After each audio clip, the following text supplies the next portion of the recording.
Hello again, everybody. Don Sutton along with Pete Van Weeren from Atlanta's Fulton County Stadium. The first of a brief two-game set matching up two ball clubs that were picked to be at the bottom but are sniffing around at the top in each of their respective divisions. Joe Torre has the Cardinals off and running. They're at a 14-11 record. Here's the lineup he will send out in game one of this series. Bernard Gilkey will lead off and play center field. Ozzie Smith is the shortstop. He'll bat second. Felix Jose, who has been right at the top of the league in hitting ever since the season began, is in right field. Batting cleanup and playing first, it's Pedro Guerrero. Todd Zeile has moved to third and liked it. He's hitting well. He'll bat fifth. Ray Langford, another kid with a shot at Rookie of the Years in center field, batting sixth. Tom Pagnozzi is the catcher. Jose Oquendo will play second base, and he will hit eighth. And on the mound, off to a good start himself, it's Bryn Smith. There you have a look at the right-hander. Bryn is 3-0. Changes speeds well, sinking fastball, palm ball, and a pretty good curveball. That's the Cardinal lineup. For Bobby Cox, here's how he will line up the Atlanta Braves. Otis Nixon will lead off and play center field. Ron Gant still resting. Jeff Treadway will bat second and play second base. Lonnie Smith is the left fielder. David Justice, who has gotten hot as of late, his average up to 265, cleanup and in right field. Sid Bream's average also climbing. Sid with some big hits over the weekend against the Cubs will hit fifth. He'll be at first base. Terry Pendleton should feel right at home playing his old teammates. He'll bat sixth. He'll be at third. The catcher is Mike Heath.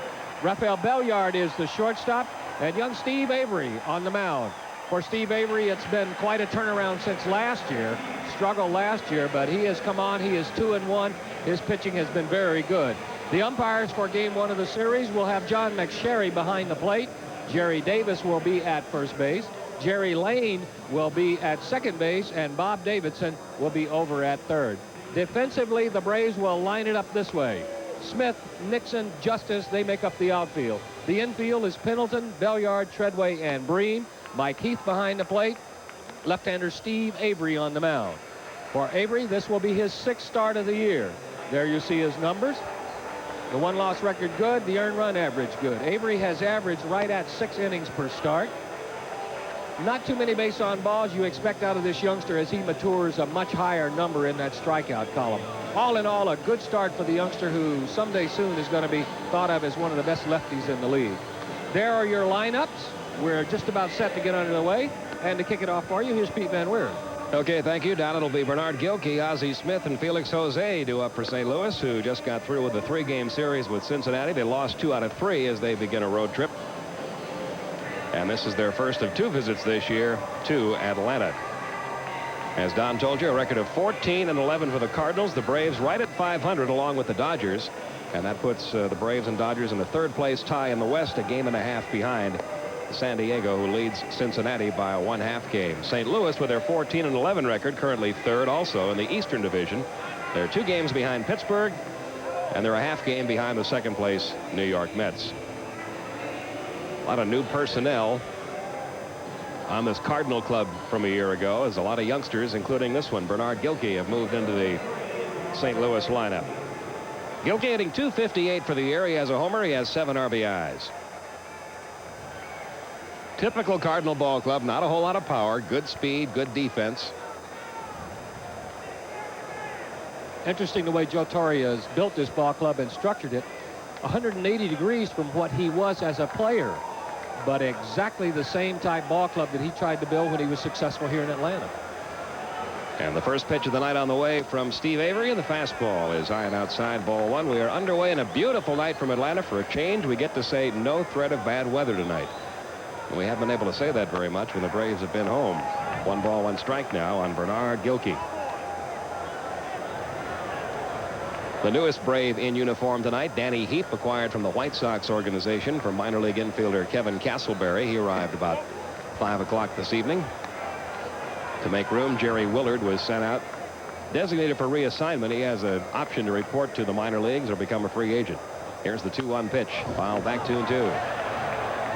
If you've been following Atlanta all year, you know the story on Steve Avery. He continues to have problems with that blister developing on the index finger of his pitching hand. They've tried all sorts of treatments, the latest one being a little piece of rock, alum rock it's called, that he is rubbing to try to toughen up the skin. Nice play. Belliard on to first in time. Gilkey retired, 1 gone. And now Ozzie Smith. Ozzy's been swinging a good bat of late, hitting .277 overall for the year. But because of that blister, Don, his starting appearances have been a little bit limited. 6 innings has been about it for Steve Avery. Well, I think it's gotten a little bit better, Pete. He had 5 innings his first 2 outings, 6 innings his last 3. And I was talking to him down in the clubhouse. He said it's toughening up. He thinks it's going to get better and better. Ball 1, the count on Ozzie Smith. Same 2 clubs tomorrow night. Tom Glavine against Ken Hill. That game will be televised around the Southeast on Sports South and also carried on the Braves radio network. There is a pretty impressive right-handed pitcher pitching with the Texas Rangers, who early in his career battled a blister problem. Guy by the name of Ryan. Nolan, I think, is the first name. He seemed to overcome that, didn't he? Yes, he did, in grand fashion. Here's the 2-1 pitch now. Good changeup, had Ozzie Smith way out in front, 2-2. One of the things that impressed me most about Steve Avery when I saw him pitch in the minor league camp at '89 was that pitch right there. More than any 19-year-old youngster I had seen, he had command of it and was very sure of himself every time the catcher stuck down the wiggle for the change. 2 balls, 2 strikes on Ozzie Smith. 1 out, bases empty here in the top of the first. And that fills the count 3-2.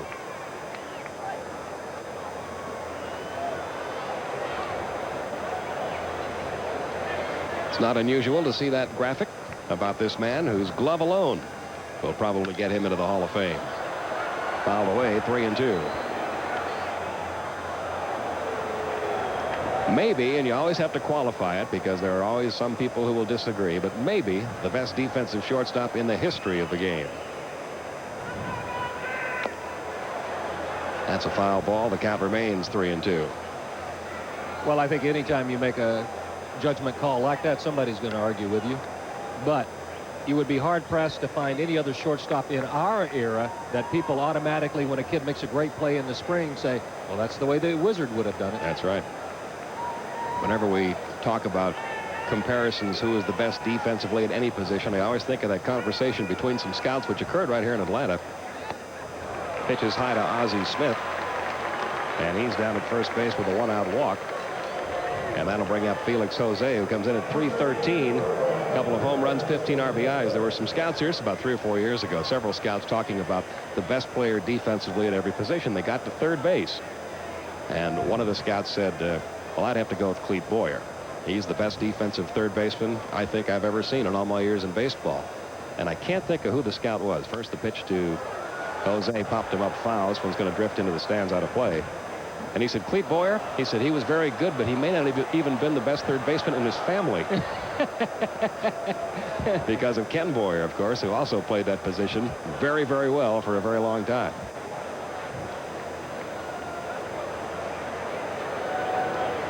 Avery will keep an eye on Ozzie Smith, who can still run. Jose, who got off to a tremendous start this year, was the National League Player of the Week at one time. Currently struggling. He's only 3 for his last 26. His average was over 400. It's now just barely above 300. There you see the differences in April and May for Felix Jose. And he's still struggling. High fastball struck him out. 2 down. And there's the big difference, Pete, that pitchers are finding out that's causing that batting average to plummet. Number one, early in the year, National League pitchers tried to trick him right into his swing and right what he had seen his whole time in the American League. Off-speed pitches for strikes. Lately, they've gone upstairs with the fastball. He's having trouble laying off of it and can't quite catch up to the good ones. Well, here's a guy you'll have trouble fooling, Pedro Guerrero. He has seen it all in his years as a hitter, and a good one in the National League. Currently at .253, which is low for him, and he's been in a bit of a struggle of late. Just 2 hits in his last 20 at-bats. He hits here in the first inning with 2 outs, and Ozzie Smith, the runner, at first. Strike in the inside corner, 0-1.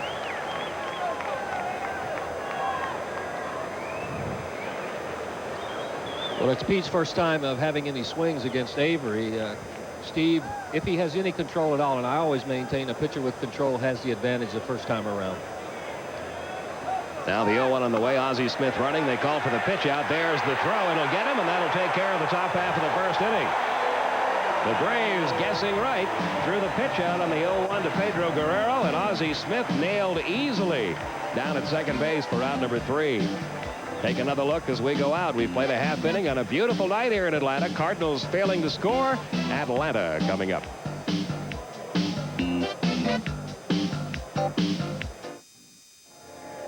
No scores, the Braves come to bat. A pitch out can be a great weapon to throw out a runner, or you can tip it off and it's absolutely nothing. Steve Avery masked this pitch out perfectly. Gave Mike Heath a perfect pitch to throw on.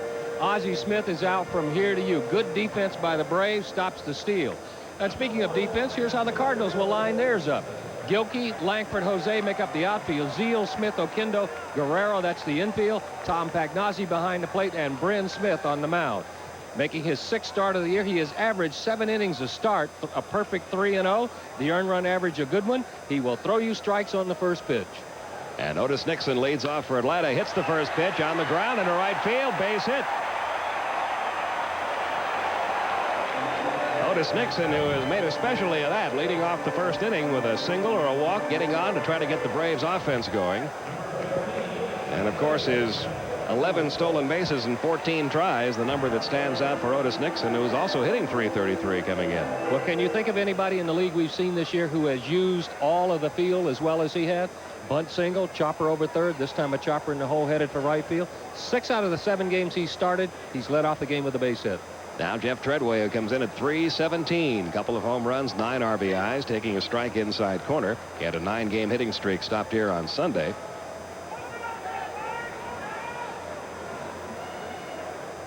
All kinds of things you could do here. Otis always has the green light. Once in a while they'll give him a red light in certain situations, but he can go anytime he wants. You can put a hit and run on with Treadway.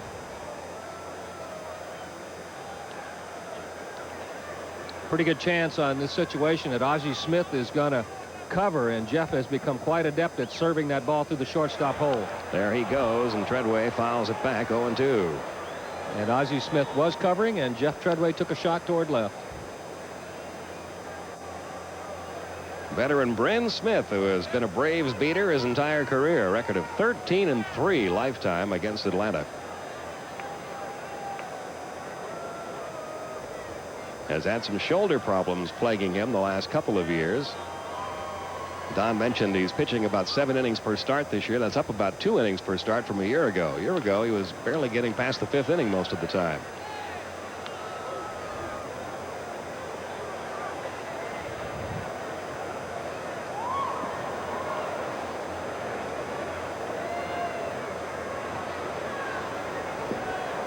He's ahead in the count 0-2 with Nixon on at first. He'll throw over. Fairly close play, but back safely. Otis Nixon.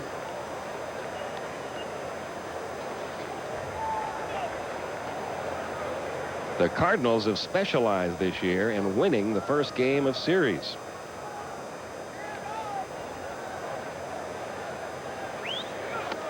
There goes the runner again. There's the throw, and Tom Pagnozzi with a strong arm.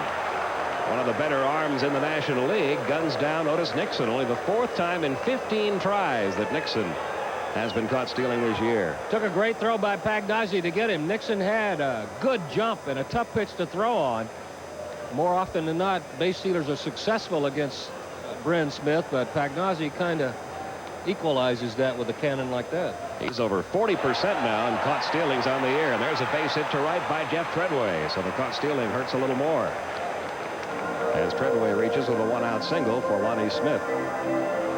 This is the 9th series the Cardinals have played this year, and in their first 8 series they've won game 1 7 times. And that is so important, Pete. Ideally, you'd like to win 2 out of 3 of most. Then if you can win that first one, the psychology you can use on your team as well. We only have to play .500 ball the rest of the stay here. You know, people look at winning a pennant and they say, well, you've really got to run off a long winning streak, or you've got to have a real hot month. You can win a pennant that way. The Braves certainly won a division that way back in 1982. But you can also do it very simply by winning, well, let's say 3 out of every 5. You go 3-2 over every 5 games. That's 90 wins. And that'll win a division for you many times. Well, I believe the pennant is won in a 54-game season. Every good ball club is going to lose 54. Every bad ball club is going to win 54. It's the 54 in the middle that count. You win 2/3 of those, you take the pennant home. Lonnie Smith just 1 for 8 since coming off the disabled list. There's that palm ball. That's the pitch that is really the bread and butter pitch for Bryn Smith. But he missed with that one. 1 ball, 1 strike. And you can count on one hand the number of pitchers in the major leagues who successfully use a palm ball. Treadway chased back. Jeff not likely to be running. He's only tried 1 stolen base this year, and he was caught. Doesn't really get a very big lead over at first base.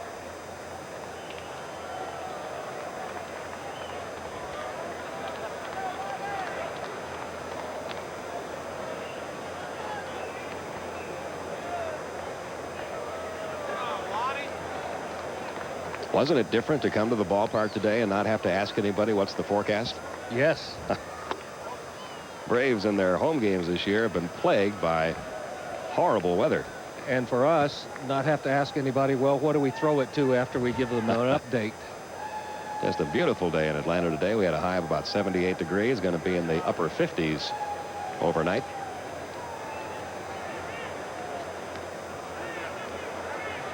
Again, a throw to first. Again, Treadway back. One more game on this homestand, an off day Thursday, then another road trip for Atlanta. They'll be in Pittsburgh over the weekend, in Chicago next Monday, Tuesday, and Wednesday. And the count goes to 3-1 now on Lonnie Smith. And the people who still think of Wrigley Field and day games might want to mark down on their calendar Monday and Tuesday are night games here on TBS out of Chicago.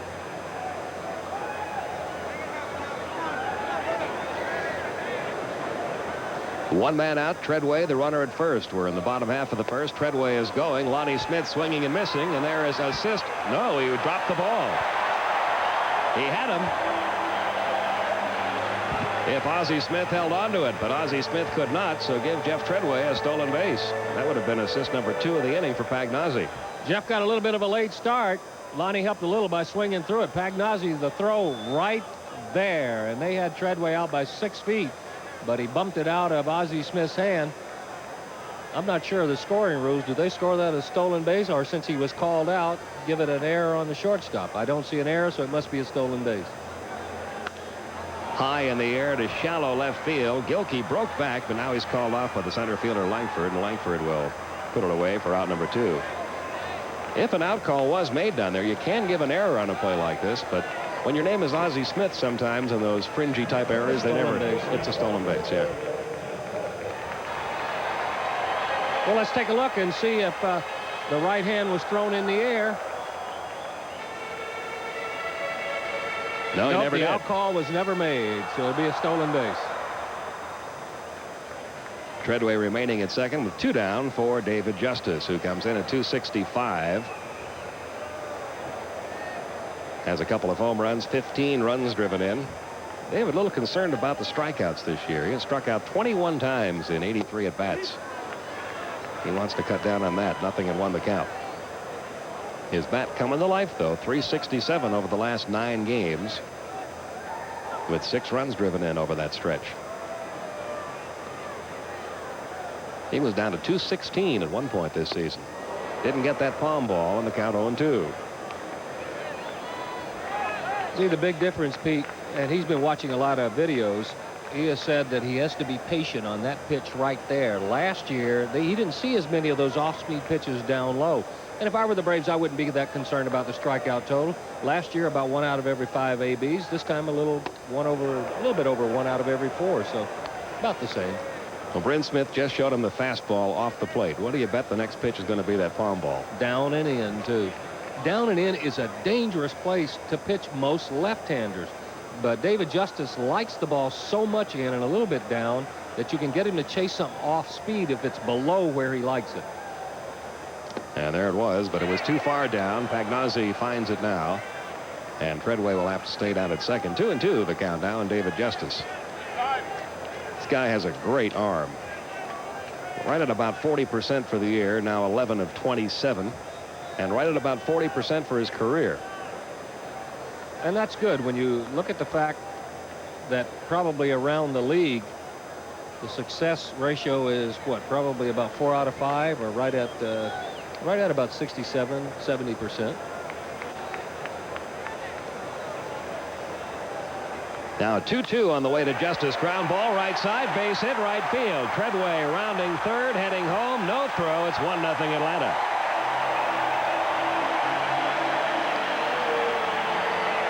A big 2-out run scoring single for David Justice, his 16th RBI of the year.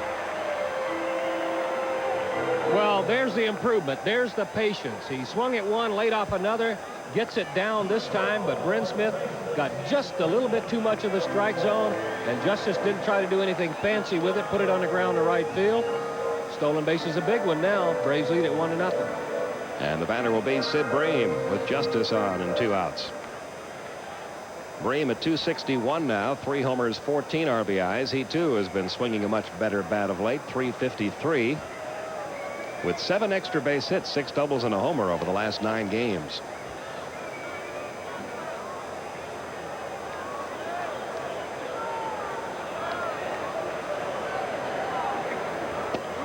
Not unusual for Bryn Smith to have first inning problems. Last year, he gave up 24 runs in the 25 games he started in the first inning, an ERA of over 8.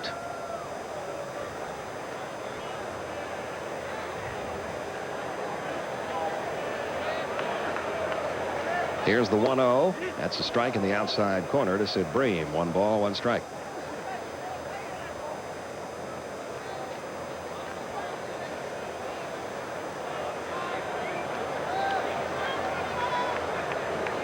Two men out, 1 run in here in the bottom of the first.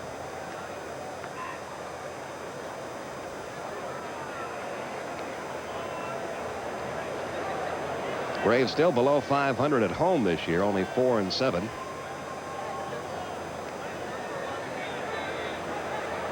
There goes Justice. Bream takes a pitch low, and Pagnozzi dropped that one. Stolen base, David Justice.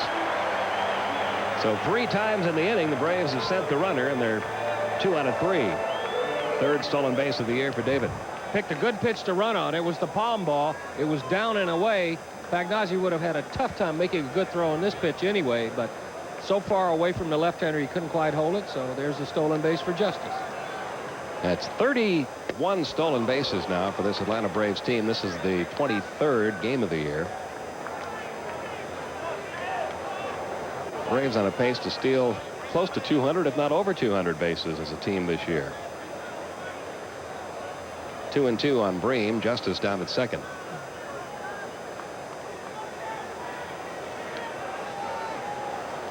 Bryn Smith delivers, and Sid Bream is out of there. The palm ball gets him. Smith has his first strikeout. But the Braves pick up a first inning run on 3 hits, stealing 2 bases, and they leave 1 at the end of 1. 1-0 Atlanta.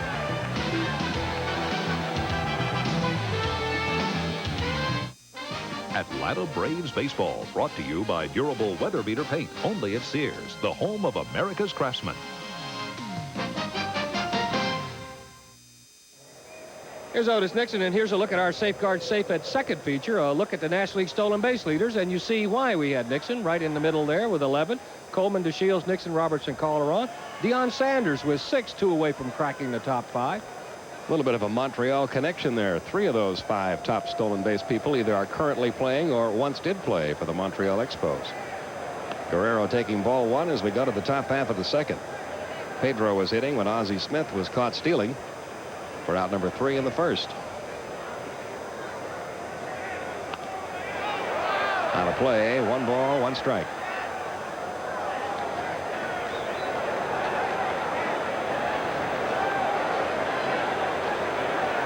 Guerrero, a lifetime average of 305 coming into this year. Fastball missing, low and inside. 2-1.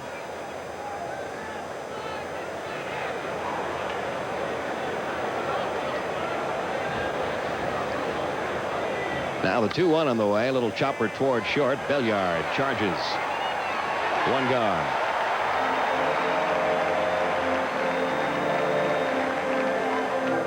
And third baseman Todd Zeile will be next.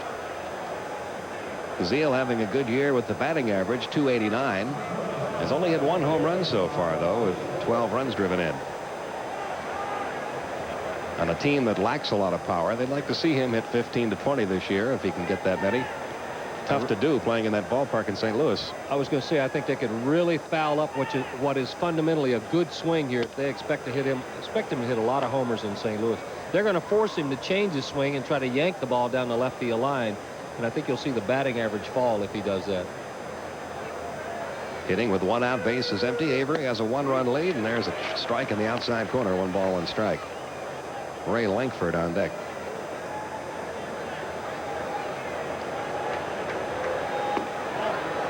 Two and 1 the count now on Todd Zeal.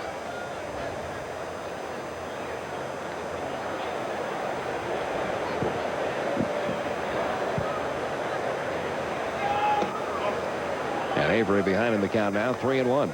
Talking with Joe Torre before the game, one thing he likes about this young Cardinal team this year is just the attitude that they've shown. They've had an awful lot of close games this year. In fact, you look at their 14 wins, 10 of them have been by either 2 runs or 1 run. Another nice play by Belliard, another good throw, and another St. Louis out. And that'll bring up Roy Langford. But Joe Torre says what he likes about this Cardinal team is, yes, they make mental mistakes from time to time, but they're mistakes of inexperience, not mistakes of not paying attention or not being into the ball game. That this club really plays hard for him every night. Well, that's kind of what he had hoped to build, and what he did build here with Atlanta, an aggressive ball club and a thinking man's ball club. Langford 254 for the year.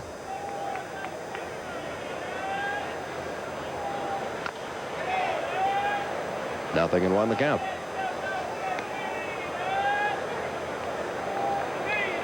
Pete Van Weer and Don Sutton with you from Atlanta. We're in the top half of inning 2. Braves up 1-0, 2 men out.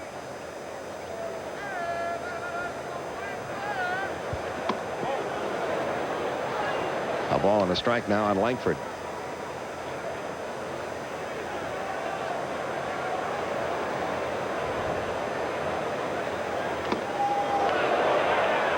They want to appeal down to third base umpire Bob Davidson, and Davidson says indeed Langford did go around, so the count goes to 1-2. Well, let's take a look. Fastball up and in. Sometimes you'll get this, sometimes you don't. Avery got it.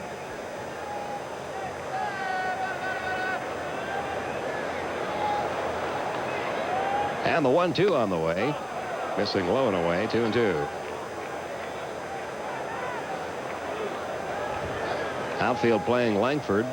They hit the ball the opposite way. He's got all kinds of room down the right field line. And it's full now, 3-2 on the young center fielder. Langford came up last year. In fact, he made his debut against Atlanta. Hit .286 for the Cardinals in 39 games. That's out of play. Still a 3-2 count.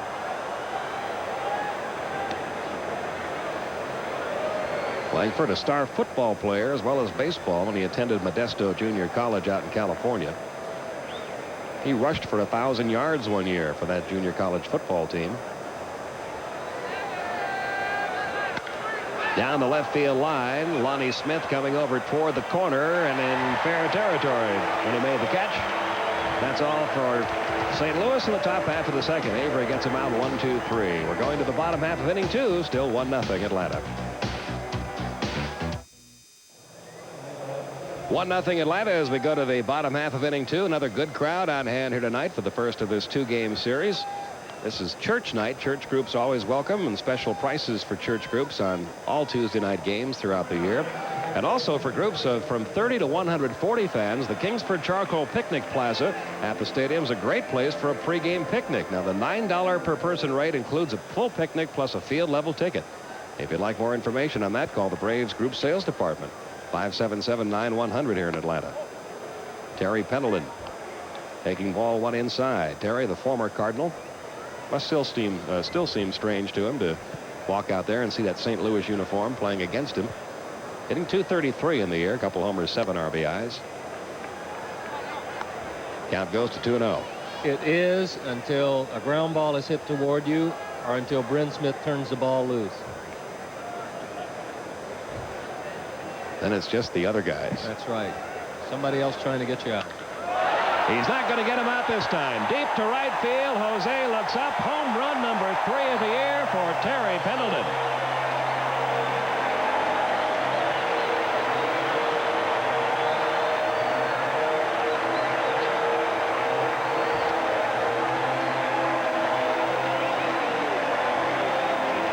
2-0 Atlanta. Home run number 3, RBI number 8 for Pendleton. There was no question about that one from the moment it left the bat. A pitcher's nightmare, a picnic for a hitter. Palm ball, look where it is. Above the belt, right out over the plate, fully extended. Did Pendleton know he had gotten it all? Yes, he did. Took the little slow walk from home plate. That brings up the catcher, Mike Heath, who takes strike 1 from Brent Smith. Heath struggling, 4 for his last 30, averaged down to 258. And the count 0-2 now, and the Braves catcher, Rafael Belliard, will follow. Heath also played some for the Cardinals.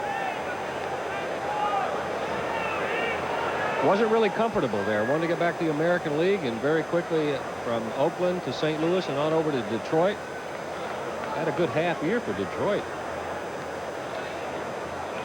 The 0-2 on the way, fouled back. And it's still 0-2 on Mike Heath.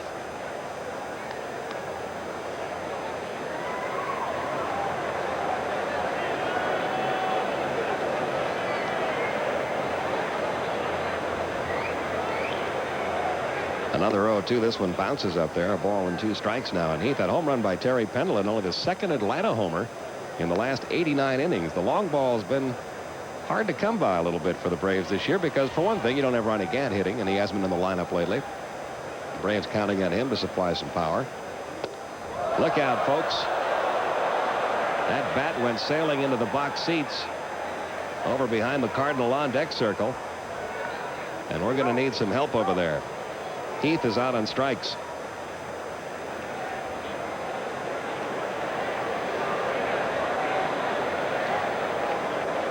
Always a scary moment.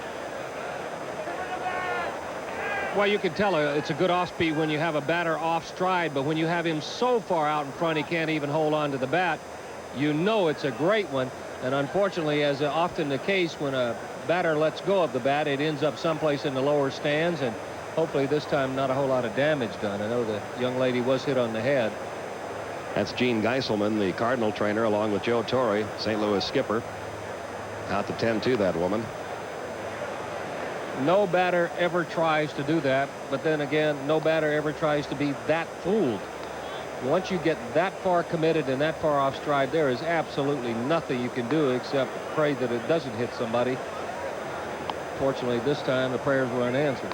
And you know, in every ballpark, they always make the announcement to please be alert for foul balls hit into the seats. She's smiling, so she's not hurt seriously. But when you're sitting that close to the action, you see foul balls, and you wonder at times how people ever get out of the way of some of them. Well, you know what alarms me, and it absolutely makes no sense, is oftentimes, and especially on day games, you'll see somebody sitting in those sections with a very small youngster. Absolutely silly place to put somebody. Joe Torre out checking on him too. There may be members of the Cardinal traveling party there. Could very well be in those particular seats alongside the Cardinal dugout. Well, we certainly hope she was okay, and it was encouraging to look in there and see her smiling. That merit badge she'll carry to work tomorrow is a knot on the back of her head. So a delay here while she is tended to.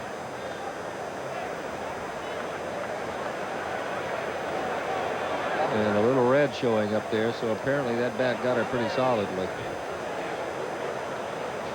You know who that might be? That might be Joe Torre's wife, Allie. I didn't get a chance to really. Joe is right there. Yeah, I think that is Joe's wife. Why don't I check next door in the Cardinal booth for us? I'll be right back. I think that is Allie, his wife. It is Allie. That's Dr. Carl Fackler, who is standing alongside Joe Torre in the blue sweater there. He's one of the Braves team physicians.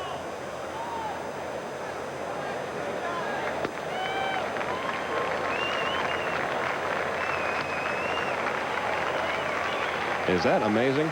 What are the odds of something like that happening? One in about 25,000 tonight. And she is walking all right, so hopefully it's just a knot on the head. And the smile, and obviously Joe with a lot on his mind managing the night, but there are sometimes when your priorities change a lot. Certainly hope she's okay. Seems to be. She seems to be all right. Looks like she got a run off the top of the head. And she'll be tended to by Braves team physicians who tend to both clubs when the teams are playing here in Atlanta. Rafael Belliard will be the batter.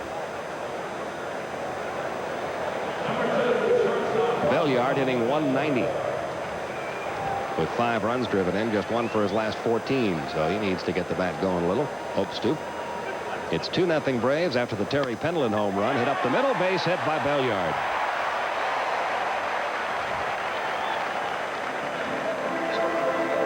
And that's the 5th hit off of Bryn Smith.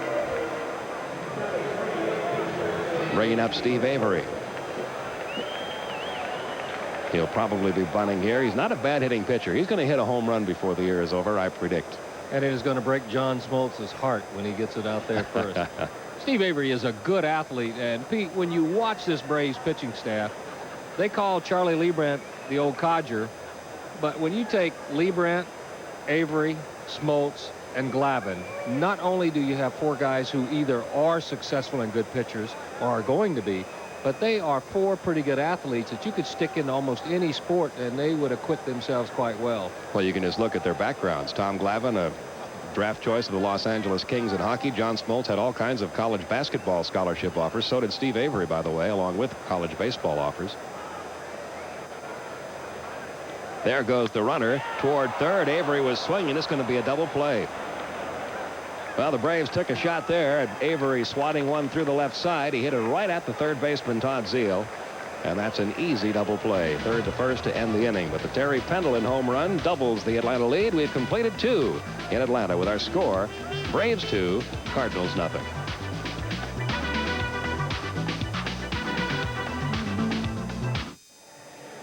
It's 2-0 Atlanta. We're going to the top half of the third. Tom Pagnozzi, Jose Oquendo, and Bryn Smith due up against Steve Avery. Down on the farm tonight, the Richmond Braves are at home against Rochester, and they're down 6-2 after 4. Joe Zekley has a Richmond home run. And the bats are out tonight in Knoxville, where the Greenville Braves are playing. 7-6 after 2. Knoxville leads Greenville. Al Martin, a Greenville home run. Call strike to Pagnozzi, 0-1. Pagnozzi 243 with a homer and 7 runs driven in.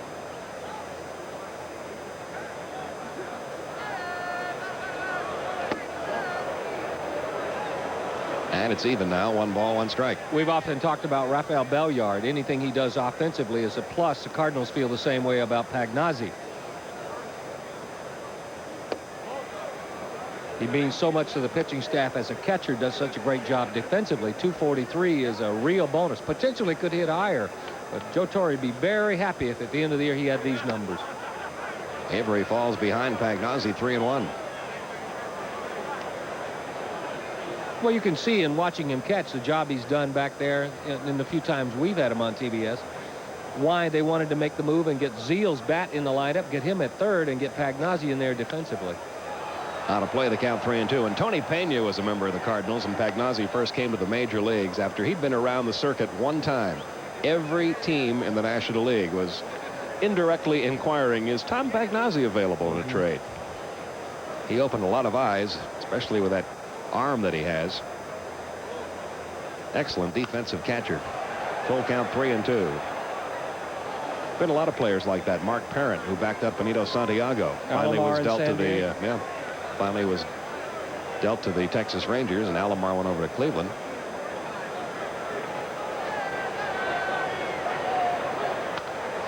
Foul back again, still 3-2. If you can play, someone will find a spot for you to play. And how about in the next 2 years? If you can play, somebody's going to find 50 more spots for you. National League expansion. The announcement only about 5 weeks away as to what 2 cities will join the National League in 1993. Belliard knocks it down. It'll still be a base hit for Pagnozzi, and that's the first Cardinal hit of the night. And with that expansion thought in mind, we want to send along our condolences to the Tampa St. Petersburg area. Longtime baseball executive Cedric Tallis, who is part of the group trying to bring Major League Baseball to Tampa St. Pete. died of a heart attack today at the age of 76. He is a fine gentleman, a great friend of a lot of us in baseball, and we're all going to miss him. 0-1 the count on Jose Oquendo. Well, in John Mullen and Cedric Tallis, baseball in the last 2 months has lost two of the nicest, most knowledgeable baseball men you could ever want to know. Oquendo at 246. He has a homer, 6 runs driven in. Avery over to first. Pagnozzi gets back.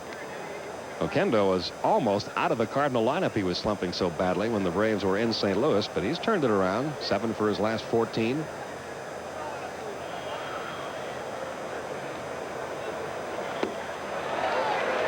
Nothing in 2 the count now on the Cardinal second baseman. There are a lot of pitchers who come to the big leagues with a good fastball, a lot who come with a good breaking ball, but the ability to change speeds is the toughest thing to learn to do. Little check swing tap down the right field line, drops foul. Usually when you're as hot as Oquendo has been the last 5 or 6 games, that ball will drop fair for you.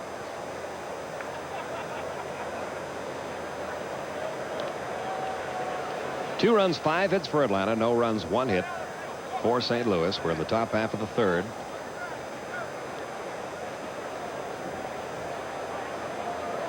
Dave Collins, the first base coach over there, talking with Tom Pagnozzi as he got back. And the count goes to 1-2. Do you know why Joe Torre picked Dave Collins as a coach? Isn't that a great story? I read that yesterday. That is outstanding. Tell the folks. Dave was playing for the Cardinals last year, and Joe took over as manager late in the year, and he said he noticed that a lot of the young players went up to Dave when they had a question. So he thought, why not make him a coach when Dave wants to call it a career as a player? And Jose Oquendo just called it as a career as a hitter here in the top half of the third. That's the second strikeout for Steve Avery. Gave him some good off-speed stuff. This is the first fastball he's thrown him. Look at the spot. Mike Heath wants it up and in. Does he hit the glove or what? Perfect pitch. As I was saying earlier, a lot of guys come to the big leagues with a good curveball. A lot of come with a good fastball. But learning to change speeds takes a long time. And for Steve Avery, it's something he must have picked up as a kid, because the first time you ever saw him pitch, that's the one thing he could do. Bryn Smith trying to get the bunt down. Bunts the first one foul off Heath. 0-1.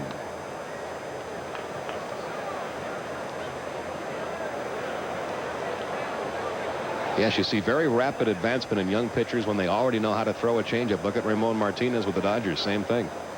Well, it gives you something to fall back on. Let's say your fastball isn't especially great on a particular night, or let's say your curveball isn't that good. You can take a shot with a fastball. If you miss, okay. You can take a shot with a curveball. If you miss, okay. If you can drop that changeup in there, it's a good way to get a strike. Smith swinging this time and bounces one over Pendleton's head into left field. So the Cardinals took the bunt off, and Bryn Smith did just what he was trying to do, bounce one over the head of the charging third baseman, Terry Pendleton. When you read the scouting report on Bryn Smith, it says very heady player, can help himself fielding, can help himself with the bat, good bunter, knows how to handle a bat, and he demonstrates it perfectly there. So Cardinal runners now at first and second with 1 out for Bernard Gilkey, the left fielder, who grounded out to short his first time.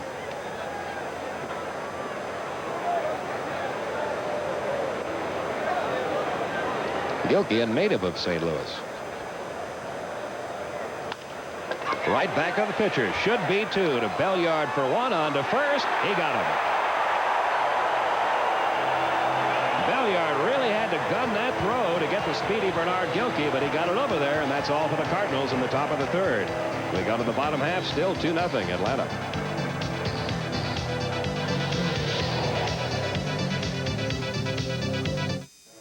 It's playoff time in the NBA. Second round action on TNT tomorrow at 10:30 Eastern time. It's the Golden State Warriors versus the Lakers. The Lakers lead that series 1-0. Then if you want more basketball, check the NBA first round action coming up the next day. Second round, check that second round action. Thursday 1 p.m. Detroit Pistons against the Boston Celtics. That's 1 o'clock. First game is tonight. And then at 10 o'clock it's the Jazz versus the Portland Trail Blazers. So it's a doubleheader of sorts. It's a split doubleheader, but you have the NBA on TNT. We are moving to the bottom half of the third. Pete Van Weer and Don Sutton with you from Atlanta. Braves have a 2-0 lead, and they'll have the top of the order due up here. Otis Nixon, Jeff Treadway, and Lonnie Smith. A lot going on in Washington the last couple of days, but not too busy so that Dave Hamrick of Presidential Communications, right there in the White House Communications Agency, is here with his family from Washington, D.C., down visiting the Fosters from Alpharetta. Glad they could stop in and take in a Braves game. Yeah, we got some Braves fans all the way from Bismarck, North Dakota here. Joe Locken and Dan Halverson. Otis Nixon a base hit, then was caught stealing in the first inning. Ball won the count. Tom Pagnozzi has thrown out Otis Nixon twice this year. He's only been caught 4 out of 15 times.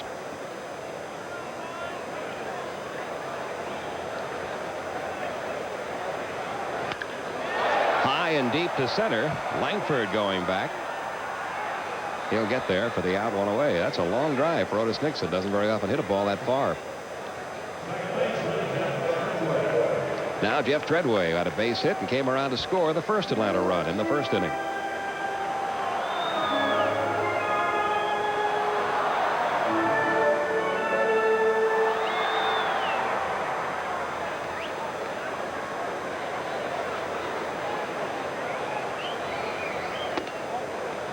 A ball and no strikes on Treadway.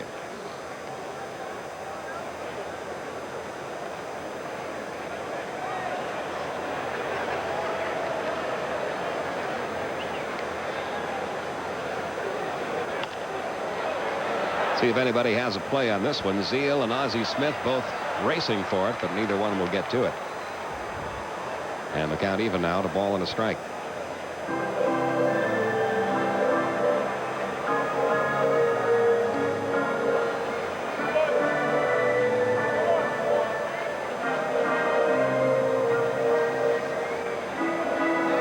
Lonnie Smith waits in the on-deck circle.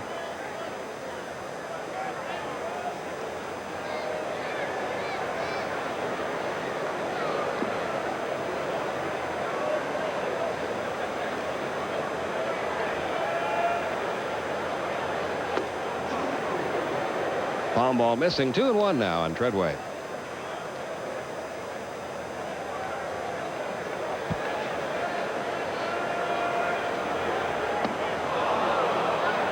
See a lot of swings like that, don't you, against that pitch? 2-2. It's such an unusual pitch. It comes up there. He throws it hard, but it just tumbles. It's almost like a slow curveball, but you can tell he's not snapping it like a curveball. Hit on the ground right at Guerrero. He'll wave off Bryn Smith. Take it himself, 2 down. You also don't see many pitchers who will have an off-speed pitch like that and throw 3 of them in a row as he just did to Treadway. And you know, you mentioned earlier that you don't see many pitchers in the major leagues that have a good palm ball. Ernie Johnson had a good palm ball in his career, and he can't understand that. He's talked about that many times because he says it's a very easy pitch to learn how to throw. Well, you just set it on your third and finger and your thumb and just throw it and let it tumble off of it. It actually comes out of the palm and tumbles forward. Maybe it's just not glamorous enough. It doesn't sound like a money-making pitch. Sounds like a blue-collar pitch. Yeah. Lonnie trying to bunt his way on. Missed that one. 0-1. Lonnie fly to center his first time. Contrast that to a split-finger fastball. See, that sounds much more scientific. Yes. Or a circle change. The law of physics. Fouled away, 0-2. I think when they go down the list of people with the high salaries, I don't think there's anybody in there who makes it throwing a palm ball. That's why. Whatever the big guys are using, that's what the rest of us want to learn. Now the 0-2 on the way, and the pitch misses low and inside. 1-2 now on Lonnie Smith. Braves leading at 2-0, bottom half of inning 3.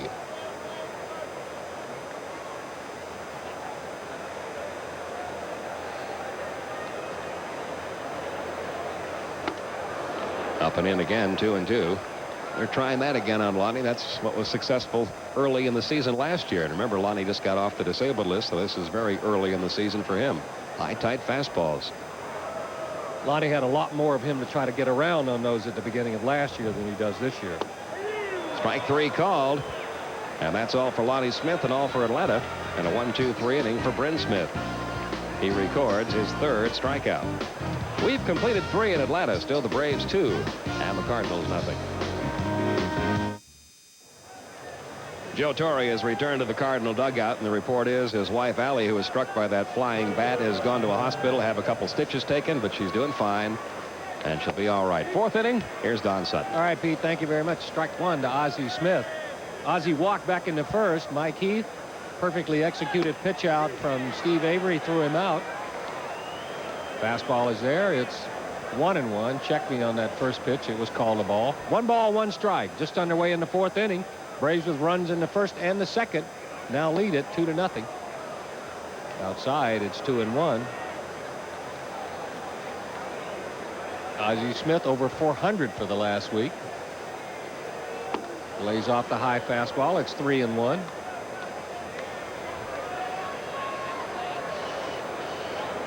Well, I guess we were right in the first place. It's 2-2 to Ozzie Smith. Fouls this one back. It's 2 balls and 2 strikes still.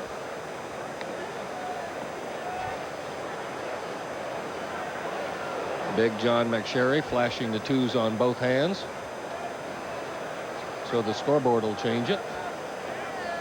Attaboy, John. Here's a 2-2 again on the ground. Belliard will have to get rid of it in a hurry. He does, and that'll get Ozzie Smith.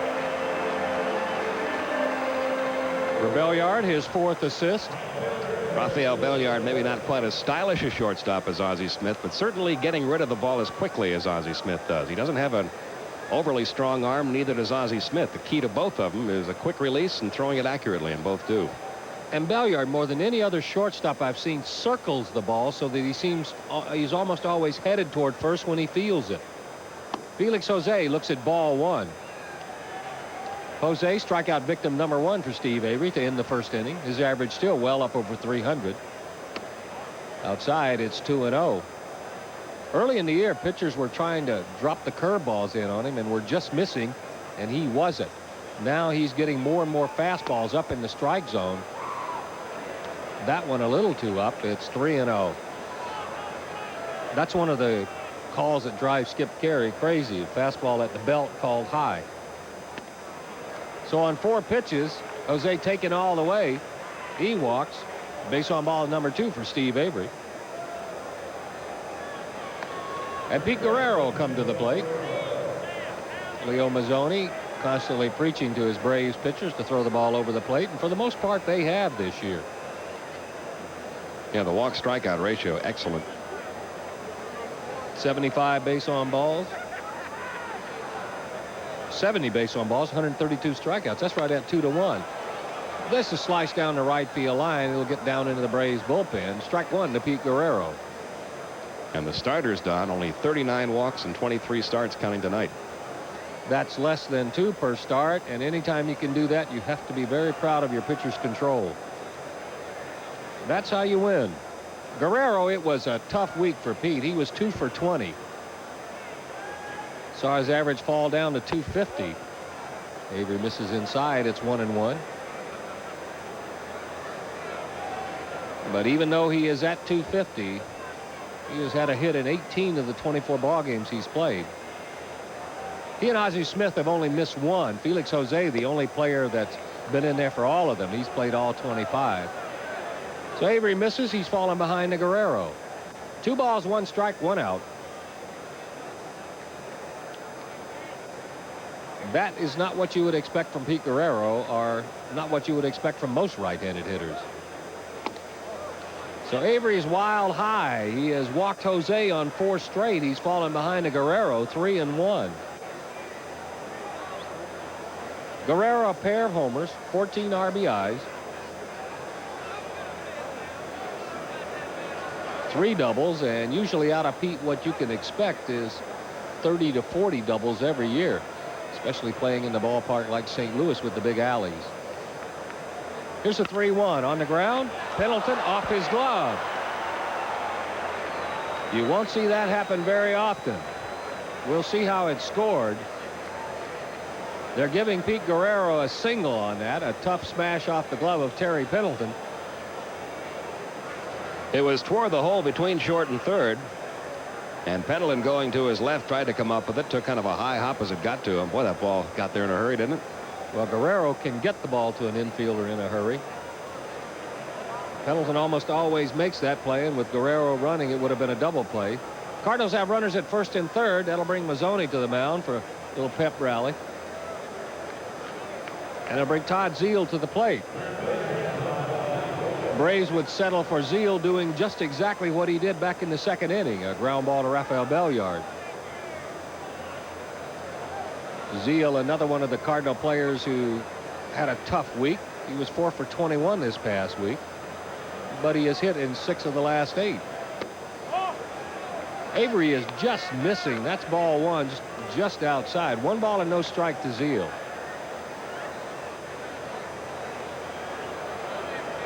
Zeal, one of the top 3 in RBIs. He has a dozen for the Cardinals.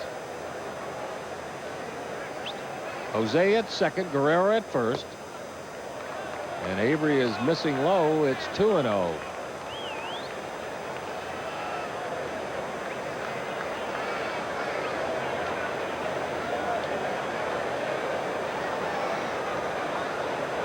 His average at 286, but much better with runners in scoring position. Good pitch, Steve Avery. It's 2-1. That's a big change from a year ago. Over 350 this year, runners in scoring position. Last year, Zeal only 162 with runners in scoring position. What do you think the addition of a couple of players who are better hitters does to a guy's ability to hit in scoring position? Well, it's got to increase his average. There go the runners. This one is foul back. The count will leave it up at 2-2. Felix Jose, an addition in front of him. Pete Guerrero there most of the time. Ray Lankford, who can hit from the left side behind him to protect him. So there's a good chance Zeal is going to have more pitches to hit with runners in scoring position. 2 balls, 2 strikes.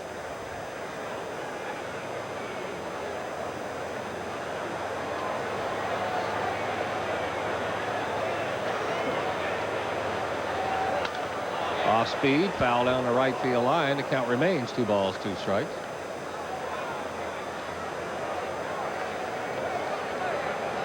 Joe Torre joined this club last year for the last 2 months of the season, really with 3 ideas in mind. Basically, take a look at the personnel that he had there.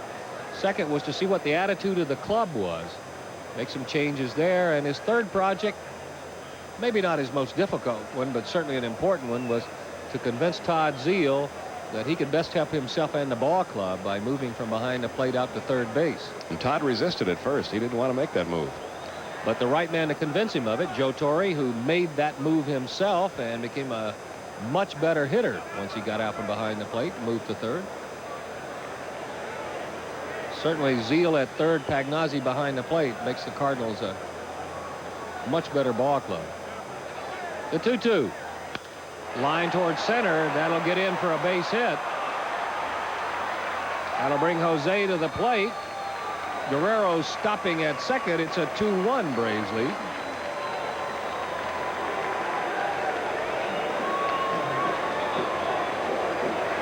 RBI number 13 of the year for Todd Zeal. The count was 2-2. Not a bad pitch. Breaking ball down. It got a little bit out over the middle of the plate, though. But to get to 2-2, Steve Avery had shown Todd Zeal all 3 of his pitches, so anything that he would have thrown there wouldn't have been too much of a surprise. Ray Lankford will bat with Guerrero at second and Zeal at first. Lankford flied to left down the left field line. A nice running catch by Lonnie Smith his last time up. The Avery breaking ball is there. It's strike 1.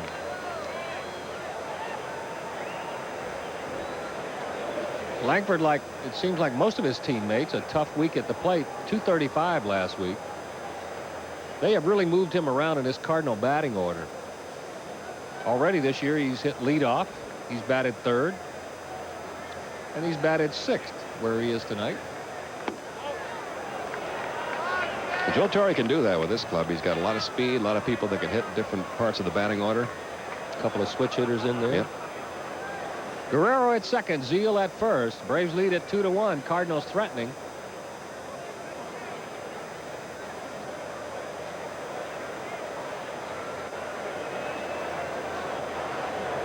Those numbers indicate the lack of power.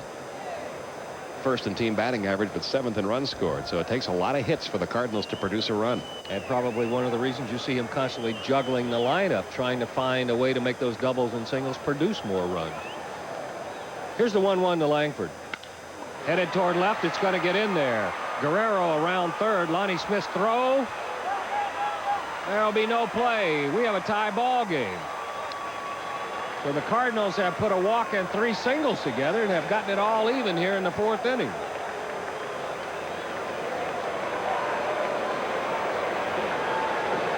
And there was no hesitation sending Pedro Guerrero all the way from second base in this base hit to not too deep left field. Lonnie Smith never has been known for a very strong throwing arm. Pendleton elected to let the ball go through, but as you can see, Guerrero got there way ahead of the throw.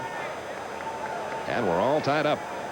Marvin Freeman will start to throw down in the Braves bullpen. One of the reasons Pendleton could let that go through is he was standing watching Todd Zeile and saw that he had stopped at second. If he had continued, you can bet he would have cut it off.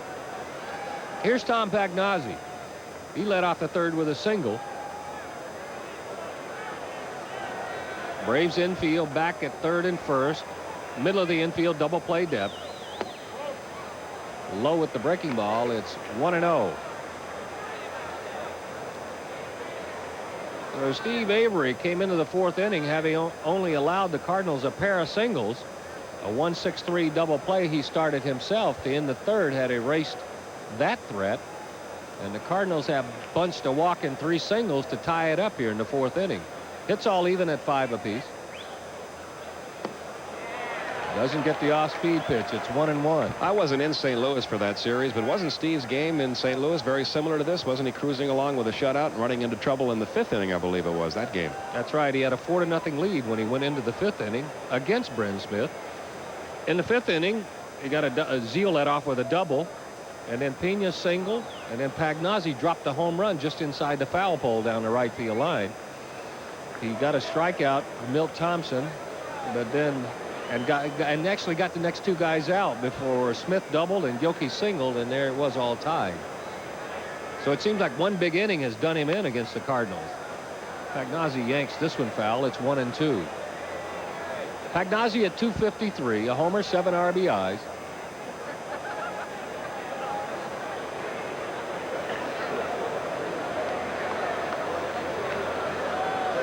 Avery needs a strikeout or a double play.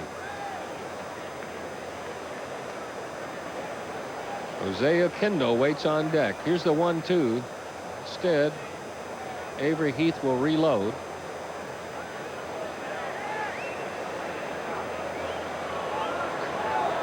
The combination of signs given by Mike Heath.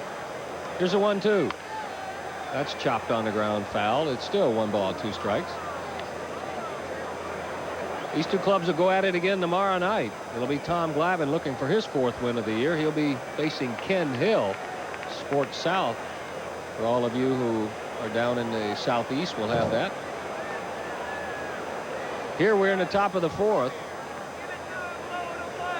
Cardinals have picked up 2 to get all even. 1 out. Cardinals still hitting. Runners at first and second.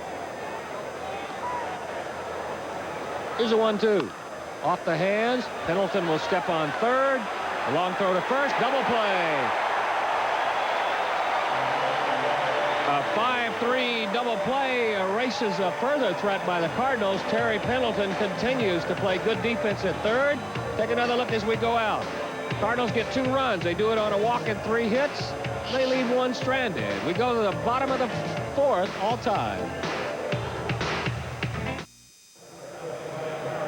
This telecast is authorized under broadcasting rights granted by the Atlanta National League Baseball Club, intended solely for the entertainment of our audience. Any publication, rebroadcast, retransmission, or other use of the pictures, descriptions, or accounts of this game without the express written consent of the Atlanta National League Baseball Club is prohibited.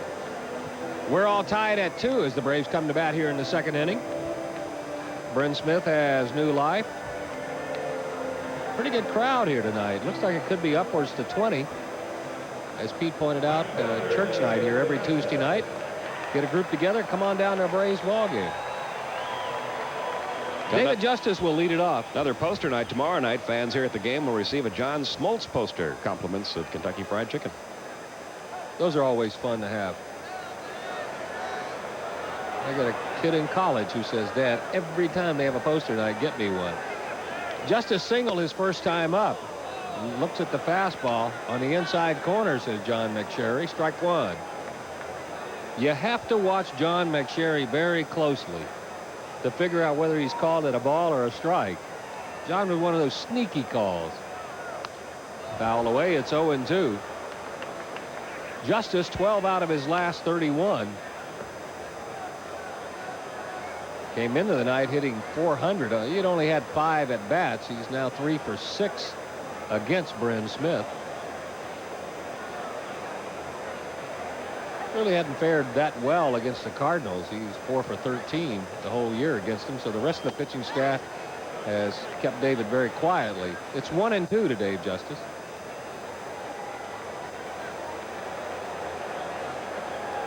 Justice and Otis Nixon has also had just 6 at-bats. About the only 2 guys in the Braves lineup who've had much success against Bryn Smith. He got some low batting averages career-wise against Smith in this lineup tonight. And David is going to fall a notch. Bryn gets the palm ball over, strikes him out. Strikeout number 4 for Bryn Smith. Bryn, not normally a big strikeout pitcher, but he's picked up 1 in each inning tonight, most of them coming on that palm ball. Great arm speed, good movement, good location. That pitch will get a lot of hitters out. Sid Bream took a few swings at palm balls last time up, much like that. Bryn Smith got him to end the first inning. Some of the numbers against Bryn Smith. Treadway is now 4 for 25. Lonnie Smith 7 for 36. Sid Bream 5 for 27. Terry Pendleton 7 for 42. Mike Heath 0 for 7. Rafael Belliard 1 for 11. Misses away with the palm ball here. It's 1-1. Similar to the lineup that Braves started against Bryn Smith in St. Louis, that collectively was hitting 160 career against him. Still managed to tag him for a few runs. Here's the 1-1 to Bream. The curveball this time drops it in there nicely. It's 1-2.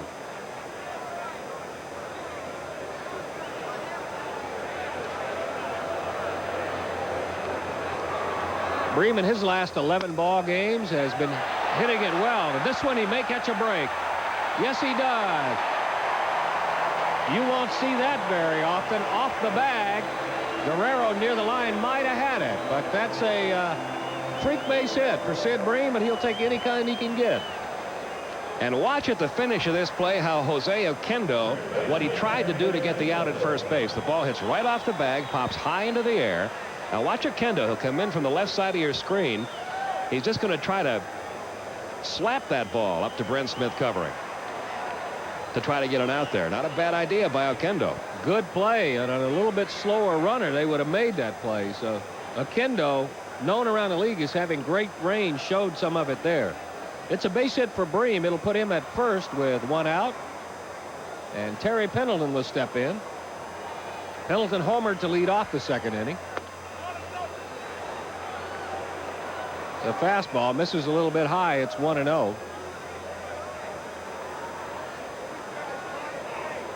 For Pendleton, he hasn't exactly hammered Bryn Smith in his career. That's his first career homer against him.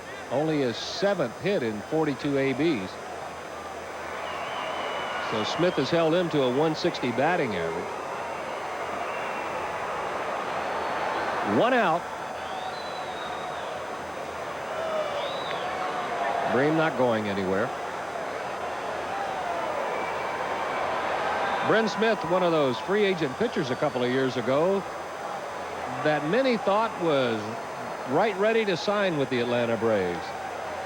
Had tentatively agreed to terms, so we were told. Then all of a sudden the Pascual Perez contract popped up in New York.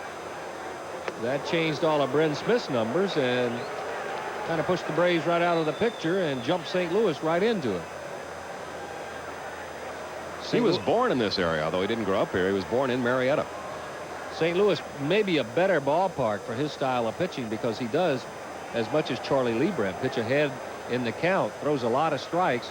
He'll get a lot of fly ball outs in that ballpark. Pendleton tries to hold up, can't do it. It's 2-1 to Terry. I'll tell you, as a free agent pitchers, most definitely take into consideration the ballpark that they're going to pitch in. You've got to. Your style of pitching. I remember talking to a lot of people during that time of free agency about what it was like to pitch in the Astrodome. And everybody said, you pitch up, it's a very forgiving ballpark. Well, if you're a pitcher, you've got to love the Cardinals ballpark. You've got to love the Astrodome. Kansas City. Oakland's ballpark, I understand, is a good pitcher's park. Oakland's ballpark, for another reason, all that foul territory. If you pitch up, get a lot of the pop flies, it'll give you an extra 3 or 4 outs a ball game. 2-1 to Pendleton. 1 out. Bream at first. Cards, Braves all tied at 2 as we play here in the bottom of the 4th inning.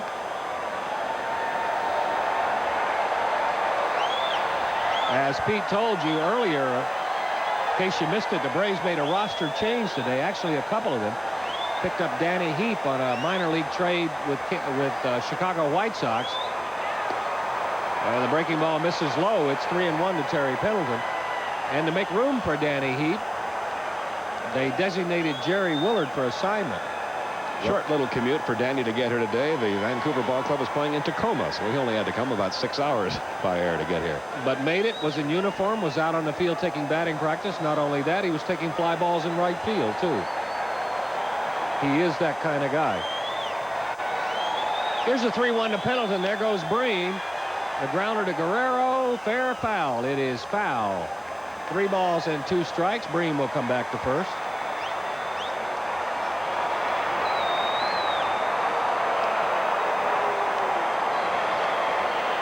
Jimmy Williams flashing the signs down at third base. Pat Corrales again over at the first base coach's box.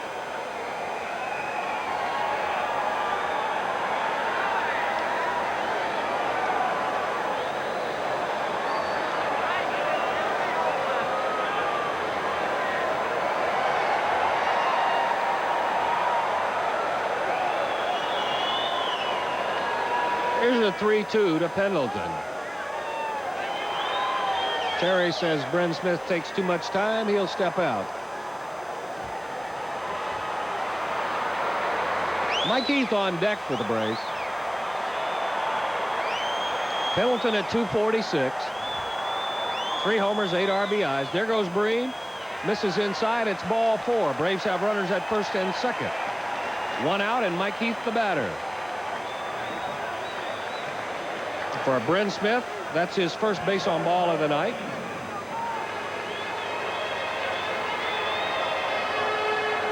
And for Bryn Smith, that is only the 7th man he has walked all year in 38 innings. That's less than 2 per 9 innings. It's one of the reasons that he can get by with getting up as many hits as he does. He never has a very good innings pitch to hits ratio, but he doesn't walk anybody. So a lot of those hits come with 2 outs and nobody on. Don't bother him too much. And one of the things that I think a lot of pitchers do when they come into a ballpark like Atlanta's with the reputation of being a launching pad, they pitch very carefully. This one hit it deep to left center field. Gilkey on the run. He'll get back to the warning track and make the catch. Bream will return to second and Pendleton to first, and Mike Heath just missed putting the Braves ahead again. And the Cardinals, as they always seem to do, have 3 speedsters in the outfield. They cover an awful lot of ground. Gilkey and Langford in left and center, the 2 newest speedsters out there, replacing guys like Vince Coleman, Willie McGee. And that was a part of the restructuring the Cardinals did. A change from having those 2 guys there, Willie McGee, who led the National League in batting average, and Coleman, who led it in steals, to a new group of speedsters coming along. Belliard's the batter, looks at ball 1 outside. What we were saying about the ballparks, a lot of pitchers are tempted when they come into a ballpark with a reputation of being a hitter's ballpark to change their style of pitching or to pitch too carefully. What you end up doing is giving up the same number of home runs you would have anyway, but pitching so carefully that you put base runners on ahead of it with walks. Not Bryn Smith. You see there with runners at first and second, threw the strike to Mike Heath, threw a scare into his coaches, but still got the out. It's 2-0 to Belliard.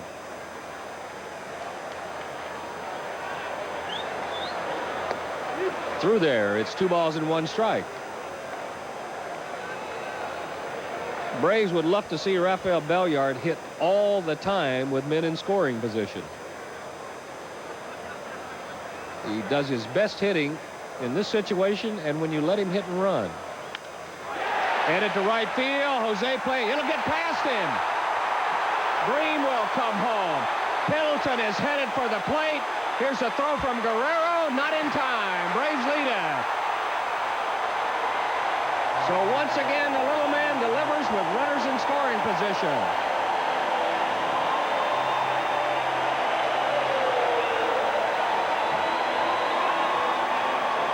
Just amazing how effective he's been in this situation. He just went with that pitch, down and away. Jose coming on, trying to make the catch, had it hit above his glove, off his arm, and then rolled behind him.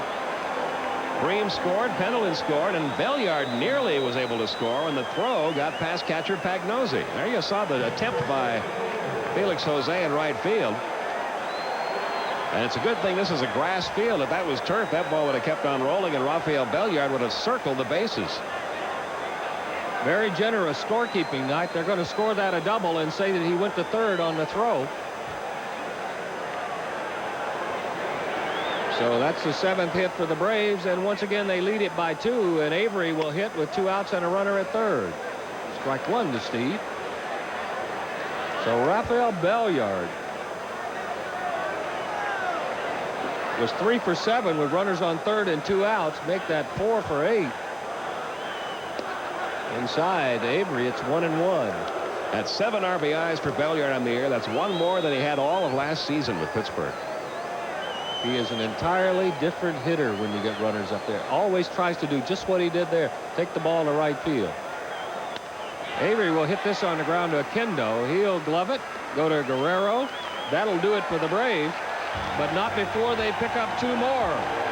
A single, a walk, a 2-out double by Rafael Belliard. Braves lead it 4-2 as we head for the 5th from Atlanta's Fulton County Stadium. Atlanta Braves baseball is brought to you by Safeguard Deodorant Soap. More deodorant protection than you may need from your soap, but a little insurance never hurts. Don't take chances. Play it Safeguard. Quick look at National League scores. 0-0 in Montreal. Giants and Expos. It's 5-0 Pirates in the 5th.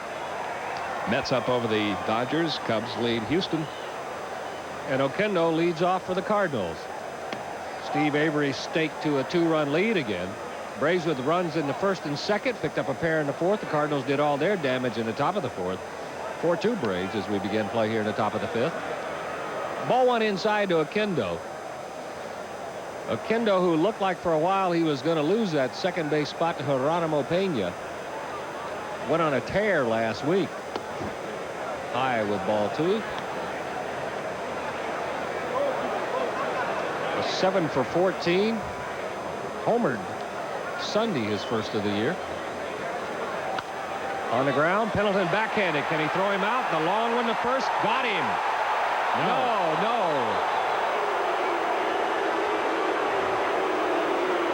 The throw pulled Bream off. Looked like he was going to be able to get back on, but he wasn't. Still a great play by Pendleton. Watch how quickly he's back to his feet and throwing. But Bream was just unable to hold the bag. And you could see him come back and touch the bag, but it was just a tad late. He has to come off the bag right there to come up with the throw. And right then, Okendo crosses the base. So scoring an infield single for Jose Okendo. And Bren Smith will come to the plate. With Pagnosi on first. Braves looking bunt last time. Smith squared around, chopped it over Pendleton's head, got the base hit. This time he is bunting. Trickles it foul. It's 1 strike to the Cardinal pitcher.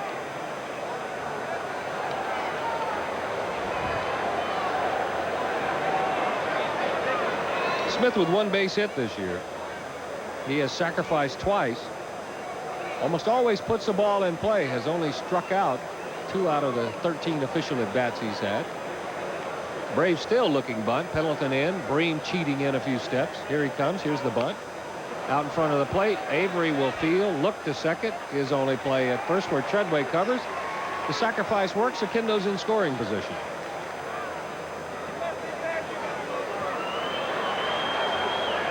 And to the top of the order in Bernard Gilkey. Gilkey is 0 for 2 tonight. Belliard threw him out. He tapped one back to Avery that the young left-hander turned a 1-6-3 double play. Get him out of a jam back in the 3rd. Gilkey at 253. St. Louis native, grew up following the Cardinals. Now wearing the uniform of some of his childhood heroes. Ball one, misses low. If you read his numbers in the minor leagues, you had the feeling this youngster had a chance to be a good one. Looks at another curveball that's low, 2-0. You've heard his name for about 3 years coming up. One of those guys that when he was playing A ball, the Cardinals were already talking about him. And they were talking about what a good idea he had at home plate. His knowledge of the strike zone. Walked a lot, didn't strike out much, put the ball in play. Here's the changeup. 2 balls and 1 strike to Gilkey. And I believe if you have a youngster who has an idea of what the strike zone looks like and can put the ball in play, he can hit in the big leagues. Just give him the experience. Again, the curveball. So Avery, in the times that he's fallen behind tonight, has done it with the breaking ball. I bet you if you check the pitches he's thrown tonight, he's thrown a lot more changeups and curveballs than he has fastballs. The good heater there. Gilkey fouls it back. It's 2-2. Gilkey, 24 years old. 6'0", 170.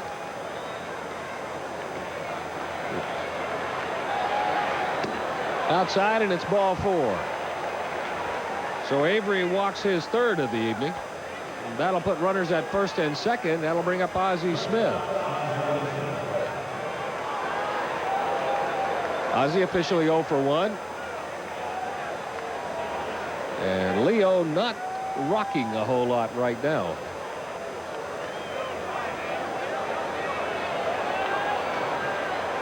I can't remember too many pitching coaches who have or who's so deeply interested in his pitching staff as that man is.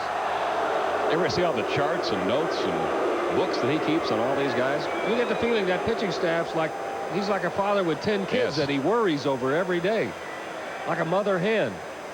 Marvin Freeman is going to start throwing again. There they go. The throw to third. Got him. Nice job, Mike Heath. So Joe Torre played hit and run with both his runners, and Mike Heath guns out the lead one of Kendo.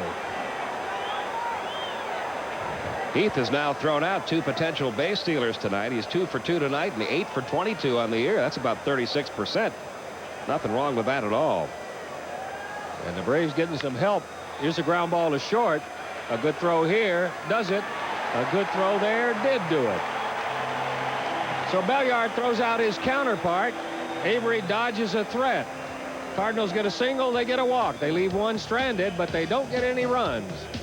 We'll head to the bottom of the 5th. Braves still lead it 4-2. Dodged a couple of bullets from the Cardinals. The Cardinals with 2 on in the 5th. Braves escaped it back in the 3rd. Cardinals got the first 2 out of the first 3 on, but an Avery to Belliard to Bream double play wiped that out. Don Sutton along with Skip Carey joining us from radio. Very happy you could spend part of your evening with us. We'll go to the top of the order and Otis Nixon. Nixon's single in the 1st was thrown out by Tom Pagnozzi. This will get in. It's another base hit for Nixon.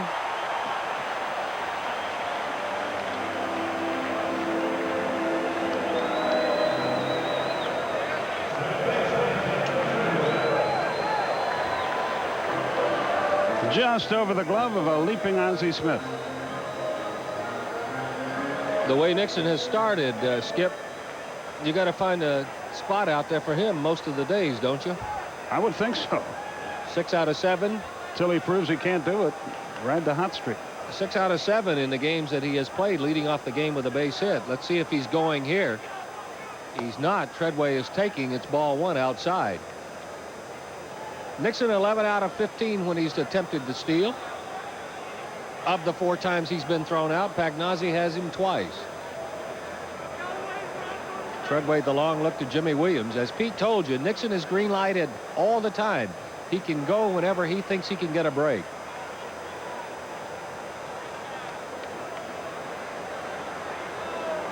The throw over, he's back. I wonder if he and Treadway have a sign so that he can let Jeff know when he's going to go. A lot of base stealers do have a sign with their number 2 batter. There he goes. Treadway swinging. It's headed down the right field line. Nixon will cruise into third. The throw will come into the middle of the diamond. So Braves have him at first and third with nobody out here in the fifth.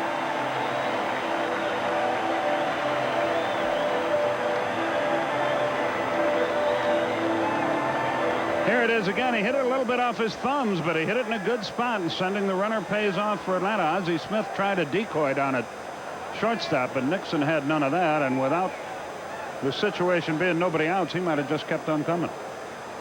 Lonnie Smith will come to the plate with runners at first and third. Lonnie is 0 for 2. He's flied to center. He struck out. That'll get some action down in the Cardinal bullpen. That's Scott Terry, right-hander throwing.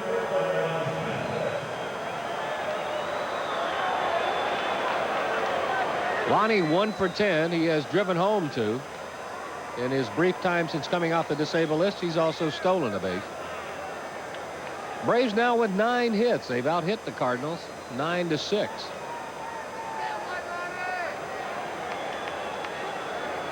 (4-2), bottom of the fifth.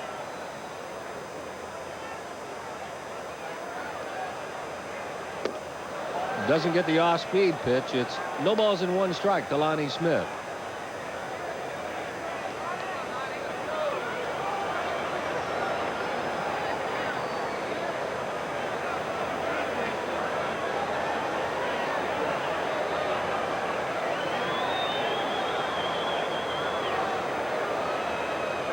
Treadway off first, Nixon off third. Bryn Smith working very slowly with Braves at first and third.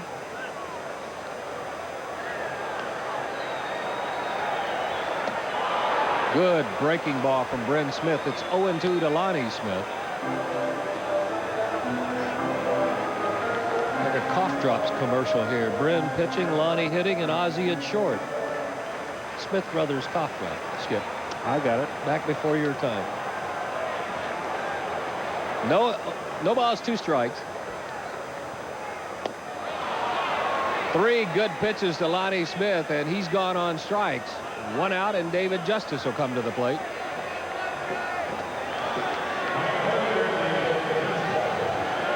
See what he got him with. It's that split finger, it looked like. Now a double play would get St. Louis out of the inning, so David Justice needs to continue his good work. David 12 out of his last 31. Single stole second in the first. Picked up an RBI with it. Was strikeout victim number 4 to lead off the 5th inning. Bryn Smith normally is not a strikeout pitcher, but he's gotten 1 an inning tonight. Cardinals play Dave Justice to pull. Todd Zeile a good 25 feet off the bag at third. Ozzie Smith shaded over towards second base. The outfield swung around toward right and deep. On the ground, foul. No balls and 1 strike to Dave Justice. Here's a look at the infield. Zeile has actually moved a couple steps toward third. There you see him going back. Ozzie Smith a couple steps back toward the bag. Cardinals looking for the double play.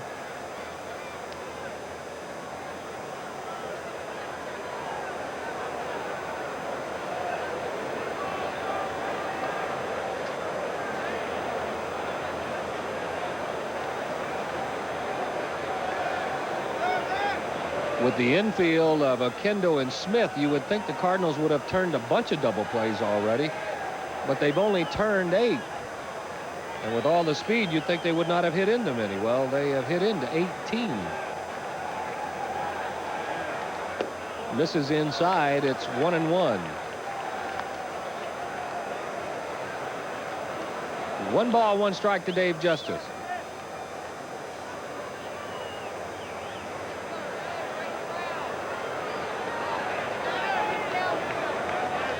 A very pleasant evening here in Atlanta.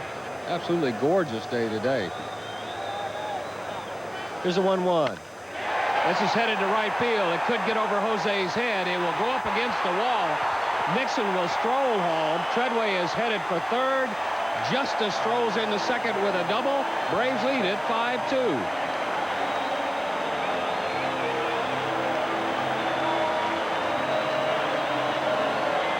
I think that's going to be all for Bryn Smith as Joe Torre comes up the steps. Here's the play again. A fastball. He wanted to get it down and in. He dropped it right over the plate about thigh high. And the ball really beginning to jump off the bat of David Justice. So it's been a bad night for Joe Torre all the way around to this point. For Justice, his 6th double, his 17th RBI. He now leads the club in the RBI category. And that'll do it for Bryn Smith. Joe Torre is going to go to the bullpen. Terry will be coming on. We're going to break right here. We'll be right back.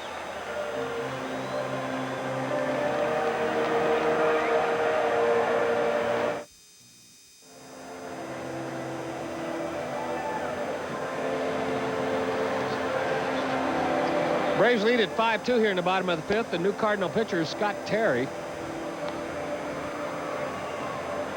There's a look at his numbers. Excellent earned run average. Back in April 28th against Montreal, he came on and slammed the door against the Expos for 3 2/3 of an inning.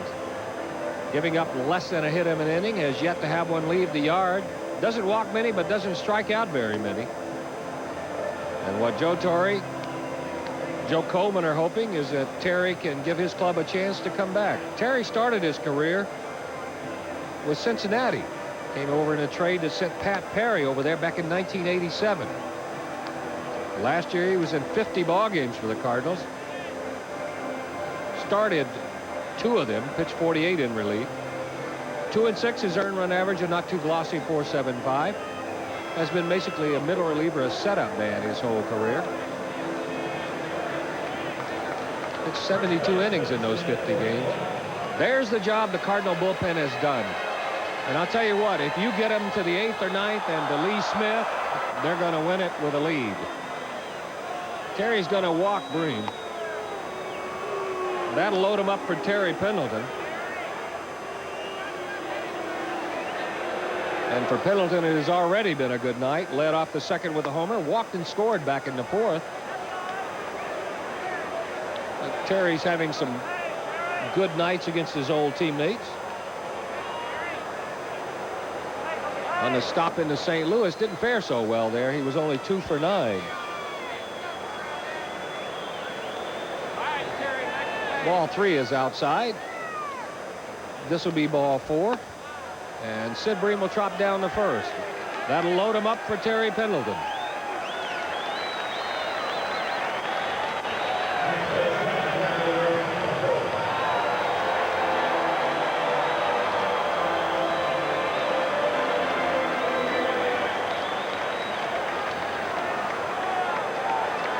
Tell you what, Don, it's been a long time since there's been this kind of crowd noise in Atlanta on a Tuesday night in May. You and I were talking earlier about the size of the crowd, and I think this exceeded what both of us thought over the weekend Tuesday night would bring. On the ground, outside of 3rd, Jimmy Williams will watch it go by at strike 1. But the difference you notice is the volume, the excitement. Every time the Braves have been introduced on the homestands, you get at least half and almost all of the crowd standing and cheering as the Braves take the field. Well, the fans are so starved for something positive, and now so far so good. It is positive. Even the losses, the Braves have been in every one of the ball games, and they're playing exciting baseball. Here's the 0-1 to Pendleton. It's outside. It's 1-1. Here's a chance to ice one early and sit back and enjoy the rest of the night. And I have a feeling that would not make the bullpen unhappy. They have been very active in the last week. Do that early in the year with off days, but a little bit later on, there'll be some tired arms if those guys have to warm up every night. Here's a 1-1 to Terry Pendleton. It's outside. It's 2-1. Pendleton, born in Los Angeles, is going to split the year between Oxnard and Atlanta, has bought a home here. Says he's looking forward to spending October and November in the South. 2-1 to Terry. 1 out, bases loaded. Treadway at 3rd, Justice at 2nd, Bream at 1st. 2-1 on its way. Fouled away. It's 2 balls and 2 strikes. Boy, had a good pitch to hit there, and he had a good cut. He just simply missed it, as the players say.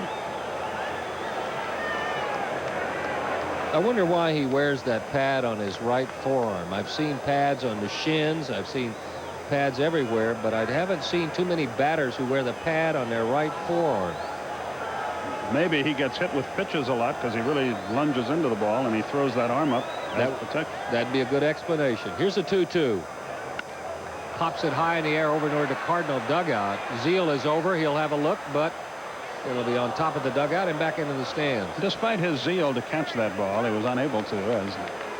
And he will toddle back to third. Still 2-2 to Pendleton.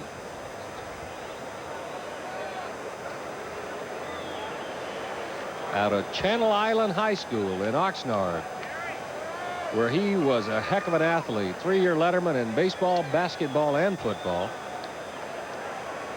Oxnard Junior College, Fresno State University.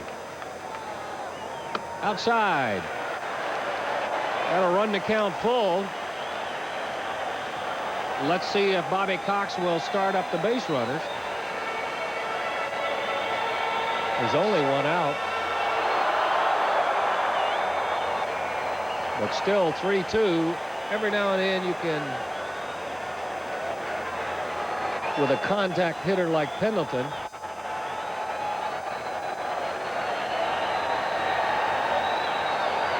outside ball 4. That'll walk home a run.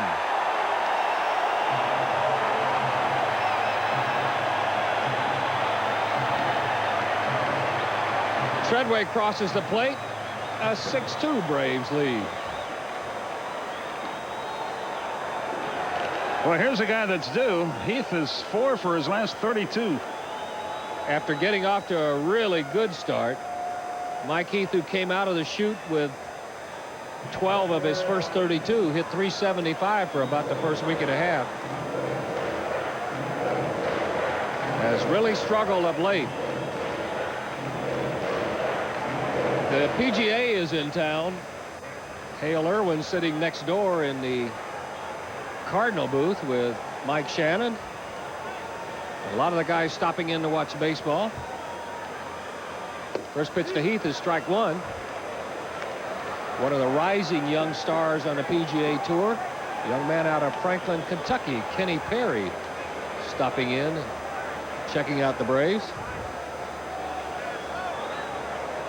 There's the 0-1 to Heath. Chases a high slider, doesn't come close. It's 0-2. No balls and 2 strikes. A chance for Mike Heath with a base hit here to just put this one away. Braves lead it by 4. Rafael Belliard on deck. Did he go around? Yes, he did. 1-2-3. Heath is struck out.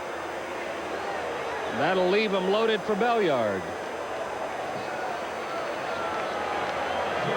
He tried to stop. Might have been a strike anyway, but he went around. Now Mike's problems continue. See if Belliard can pick him up. Belliard, who has been doing his best hitting in situations like this. Perfect tonight. 2 for 2. Single, double. The double drove home 2. With 1 out, Bream had single. Pendleton had walked back in the 4th inning. Belliard sliced one in the right. Got the Braves ahead. Let's see if he can do it again. This is headed for right. It's going to get past. He has done it again. Justice will come home. Bream will come home. Here comes Pendleton. The little man at short has driven home 3 more. Braves lead it 9-2.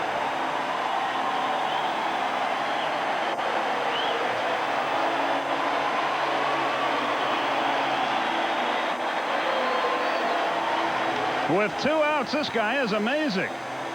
He hit this ball harder than the Cardinals dreamt that he could. They had no chance for this ball. It reached the wall on a couple of hops and a little roll, which for him is a mighty poke. He's driven in 5 runs. That's a career high, and the Braves are breezing. And a very easy triple for the young man. That'll bring Steve Avery up with 2 outs. Avery with a 7-run lead here in the 5th inning might want to take his best casual swings and go sit down and try to get 12 more outs. I think he's too young. I think he'll trying take to some rip one. hacks at it, huh? Well, let's see. Here's the 0-1. Fouls it away. It gets a piece of Pagnozzi.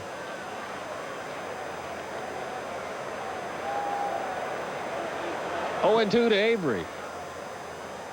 Bryn Smith, 4 1/3, 10 hits, 7 runs, 5 strikeouts, and a walk. All of the 7 runs of the earned variety. He was 13-3 against the Braves coming in. Both outings this year, he has struggled. So the Braves going to the long ball, the bloop single, and the doubles and the triples in between have scored 9 already here, and we're playing with 2 out in the bottom of the 5th. 0-2 to Avery. Belliard at third. Doesn't get it. He'll go rest for a few minutes and come get his out. That'll do it for the Braves here in the 5th, but not before they use 1, 2, 3, 4 hits and 2 walks to pick up 5 runs to break this one wide open. And as we have played 5 here in Atlanta, have a second look at the triple from Belliard. At the end of 5, Braves lead it by 7. It's a 9-2 ball game. Whenever I'm with you. Dodgers thought his knees and his defense, he was through. They thought he would struggle on AstroTurf. He has done a good job for the Cardinals. Here's the 1-2. On the ground, that'll get a piece of Avery. To Treadway, he'll make the play. They get Guerrero. Score that 1-4-3. Bremen Pendleton will check on the young left-hander. Well, that's when you're going bad for Guerrero. He hit the daylight. So it's got him right on the back of the calf. That'll be a nice lump there tomorrow with Bill White's signature on it and a bang-bang play at first. But indeed, they did get him. And with 2 outs, Todd Zeile will step to the plate. Zeile is 1 for 2. The single you see, the other at bat grounded to short. This is strange ozone for Avery. In the 3 games he won last year, he won them 4-3. Deep to center field. Nixon back to the warning track. He'll gather it. It's a 1-2-3 inning for Avery. Not an easy one. But with a 7-run lead, he just wanted to get through it. The young man does. We'll head to the bottom of the 6th. Braves lead it 9-2. Time for our Braves question of the night. It comes from Pete Gustafson from West Hartford, Connecticut. And the question is, who was the last Brave to hit for the cycle? And the answer is Albert Hall. Remember Albert out of Birmingham? Did it against Houston. If you'd like to join, Mr. Gustafson gets a picture of Glenn Diamond, our producer, and the Braves announcers. If you'd like such a wonderful gift, we'll tell you how to get it as we go along. To the top of the order, Otis Nixon. That's in there, strike 1. So will Belliard hit a homer his next at bat? That we shall see. By the way, the last time he hit a homer was back in 1987. Nixon has already had a good night. 2 for 3. Outside with the breaking ball, it's 1-1. Single was thrown out by Pagnozzi trying to steal in the 1st. Single and scored in the 5th. Are you going to tell the people how to enter the contest? No, I thought you would. Was I supposed to? No, it doesn't. Anyone can. Go right ahead. Now you go ahead. You tell me. Just write Glenn Diamond in care of TBS Sports. That's with 2 N's. Do they write Ask Glenn Diamond or Braves Question? Either way, he'll be happy to read it for you. Okay. For he has absolutely nothing else to do. Outside, 3 balls and 1 strike. We got one today that I definitely want to have on the air. It says, what does a producer do? So I want to know the answer. You wrote the letter, didn't you? I don't know the answer. Does that have a Buckhead postmark on it? No. 3-1 to Otis Nixon. Otis average up to 359. This is headed toward left center field, but Langford is there. Nixon hit it well. Cardinal outfielder pulls it in. 1 gone. Since it didn't have a Buckhead postmark, did it have a Dunwoody postmark? Now that's possible. Could have been Dunwoody. Jeff Treadway will step in. Jeff is 2 for 3. He scored a pair of runs. Jeff's average at .333. Jeff has been very steady, very consistent this year. He's already picked up 22 hits.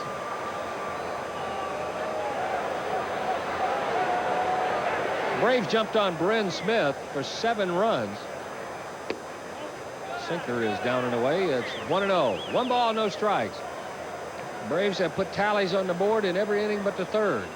5 of them last inning that gave them the 9-2 lead. Up the middle. Kindo is there. His quick throw to first. That'll do it for Treadway. 2 gone, and here's Lonnie Smith. Lonnie and Mike Heath, the only 2 regulars who haven't joined the hit parade tonight. Lonnie is 0 for 3, has flied to center, has twice been a strikeout victim. Off to a little bit of a slow start, 1 for 11. Last time up, got 3 breaking balls to look at. This time it's the fastball. This time it's the base hit. Put him down 1 in the hit column. That's 12 base hits already on the evening for the Braves. And that'll bring David Justice to the plate. And Deion Sanders will enter the game to pinch run at first base. And Deion, as usual, excites the crowd when he comes on. There you have a look at the pinch runner.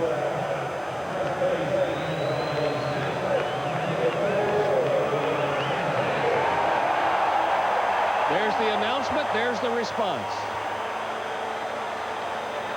And here's Dave Justice. Justice single, stole a base in the first. Was a strikeout victim in the fourth, but boomed the double to right center field. Drove home 2 in the 5th. David, after a slow start, has pushed his average all the way up near the 280 mark, has driven his RBI total to 17. Looks at ball 1 outside. Dave, one of those hitters that spends a lot of time watching the videos. After every ball game, he goes in and re-racks it and plays all of his at-bats, much like Tony Gwynn does down at San Diego. Has some stored from last year that he was looking at when he got off to a little bit of a slow start. This is jerked down the right field line. It'll be foul. It's 1 ball, 1 strike. The ball is really starting to jump off his bat, isn't it? And you can tell the difference. Not only is he getting the base hits, but the balls that are outs. Not like swinging through and popping them up like he was doing about 2 weeks ago. He said himself, about a week ago, he said, it'll all change if I'll just be just a little more patient. And certainly his patience is getting him more pitches to hit. Here's the 1-1 from Terry. Misses outside with the breaking ball. It's 2 balls and 1 strike.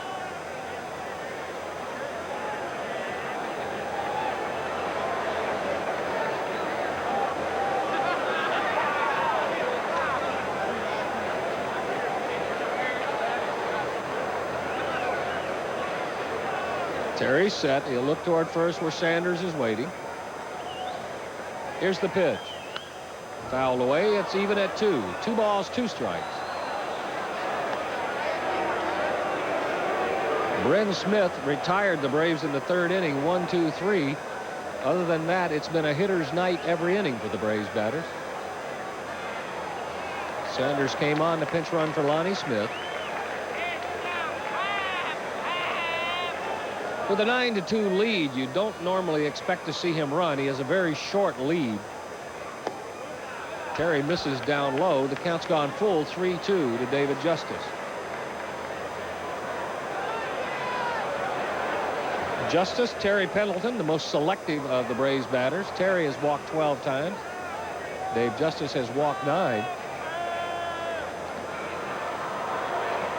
Has the count in his favor here. There goes Sanders. There's a looping line drive to center where Langford is stationed perfectly.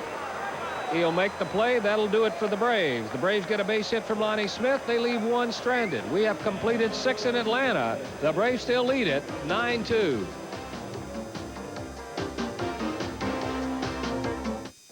Braves will make 2 defensive changes. Deion Sanders, who came on to run for Lonnie Smith, will stay in and play left field. And at second base, Mark Lemke will take over for Jeff Treadway. Langford, Pagnozzi, and Oquendo. First three due up for the Cardinals here in the 7th. And here is Skip Carey. Okay, Don, thank you very much. Langford stands in. He has flied to left, singled home a run. Avery ready to go to work. Hit hard to first. Bream has it. One pitch, one out. And that's what you just like to see when you're breezing along up 7.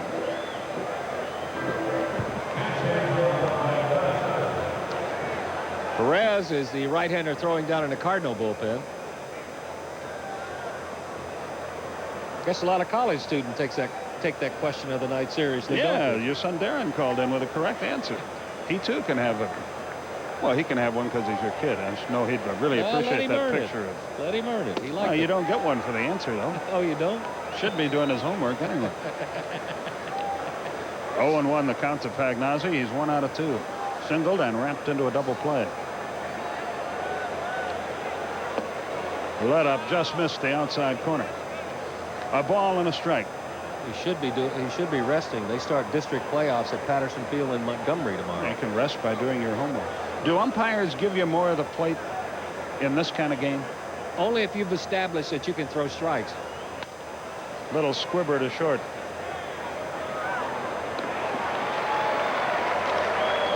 I was just thinking it would be almost human nature to, well, let's get this over. You know, it's pretty well decided. Let's move it along. But you say no, huh? No, I don't think so. I've never seen one who will say, well, they're not going to score 7 to get even. If you're a guy who has a 7-run lead and you start throwing ball 1, ball 2, they'll get a little ticked at you saying, wait a minute, you have a 7-run lead. Throw the ball over the plate. So if you have established that you can throw strikes, the score really doesn't matter. Oquendo takes outside. 1 ball, no strikes. Matter of fact, they'll squeeze you a little if you don't throw strikes, try to get you out of there and get somebody in that will. High pop right side. Everybody chasing it. Justice can't get there. Neither can Bream. Though they had Oquendo played over that way, he didn't hit it high enough for anybody to make the catch. Cardinals will, unless they rally, go to 14-12, and the Braves will get over the 500 mark again at 12-11. A ball and a strike is the count.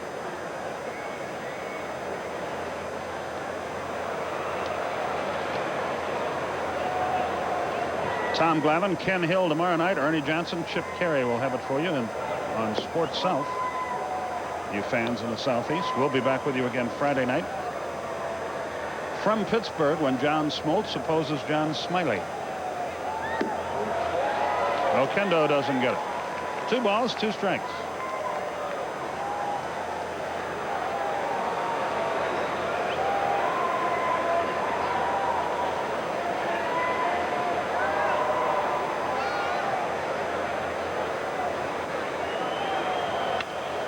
Pendleton gets another chance. And the inning is quickly over. Nothing doing in the 7th for St. Louis. We go to the bottom half of the inning with the Braves breezing. It's 9-2.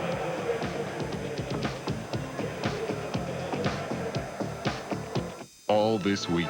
Bream leads off the bottom half of the 7th. Steve Avery shooting for his 2nd major league complete game. He got the shutout last year. I'm virtually certain it was against the Cubs.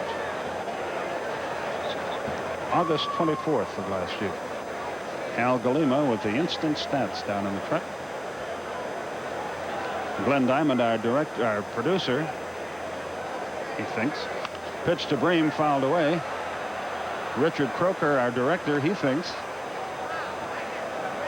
Brian Smythe, our technical director. Laurie Brooks, our associate director. Al Galima, Patrick Carroll on graphics. Grover Cleveland Huckabee III is our engineer in charge. And our booth assistant, the Princess Michelle Zarzaka. Or whatever your title is. Talent coordinator. The 0-1. Just missed. A ball and a strike. Bream, Pendleton, and Heath are due for Atlanta.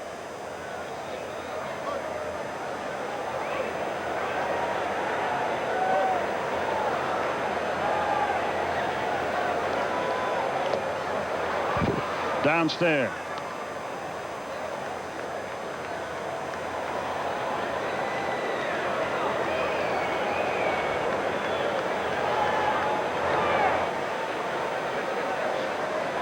The 2-1 pitch. It's low. It's 3-1. Some Braves fans here from Bismarck, North Dakota. Joe Locken and Dan Halverson.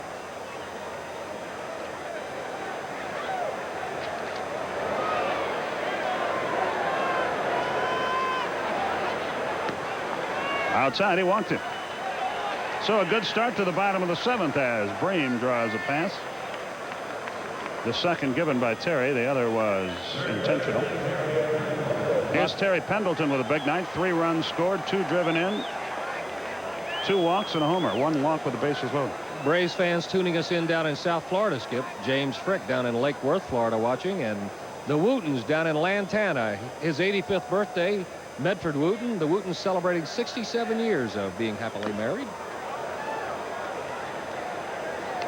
0-1 the count to Pendleton. Ray Upchurch and family here from Mount Airy, North Carolina.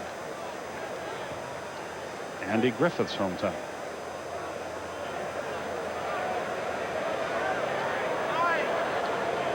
Steve Shermer here from Richmond.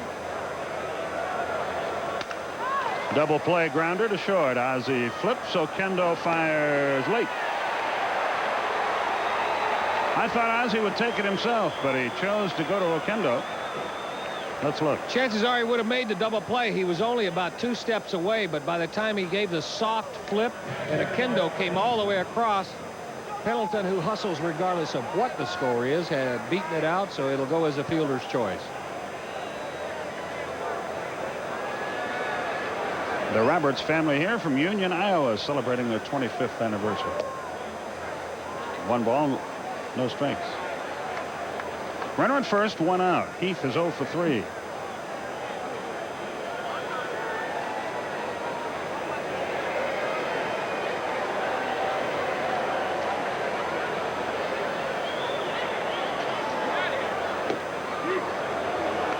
At the knees, it's 1-1. A group of Kais Fies from South Carolina, University of South Carolina here. Bobby says, come back, Vicky. I don't want to know any more about that than that. The 1-1 tap toward third. Zeal goes to second on 1 hop and just did get him.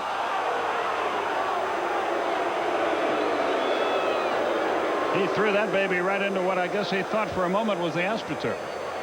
And Okendo did a good job. Once he backed up on it, you knew he was going to be in trouble. The 1-hopper, the slide. A few thousand umpires didn't agree, but the right call. They get Pendleton, a fielder's choice for Mike Heath. Rafael Belliard will be the batter. He has got a single. He has got a double. He has got a triple. He's driven in a career-high 5. And if he hits a homer, he's going to do it choked about 3 inches on the bat. 1 ball, no strikes.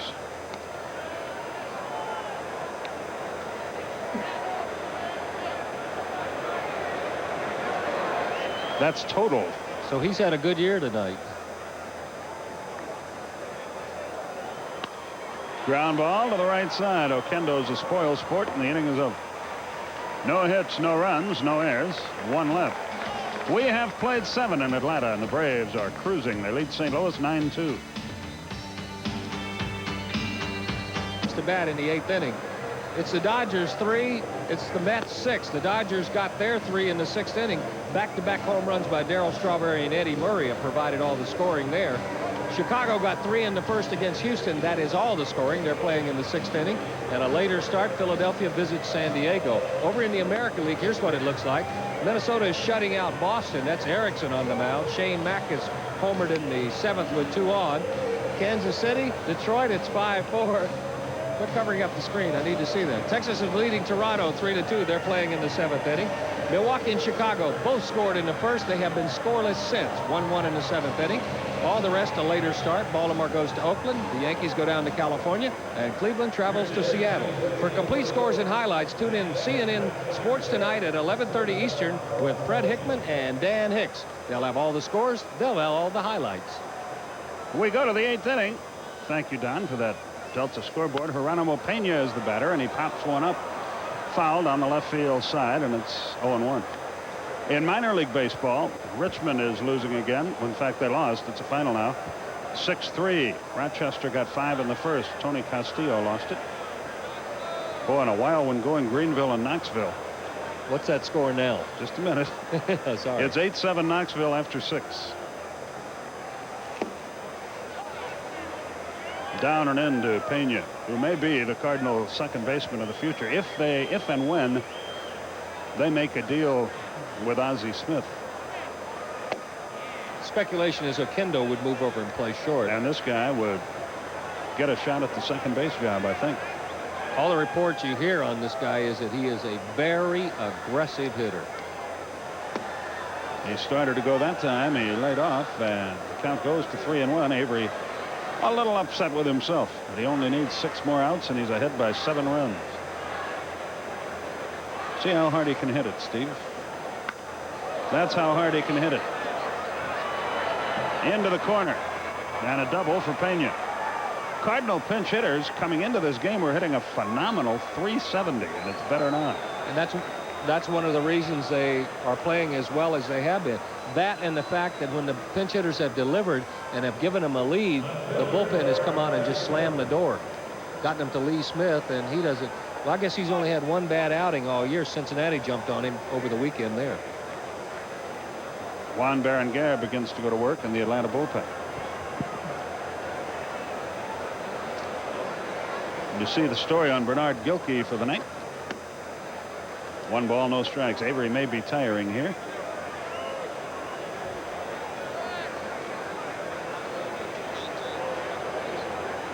This is his 119th pitch of the night, and it's a strike. We'll be with you next on Friday night at 7:30.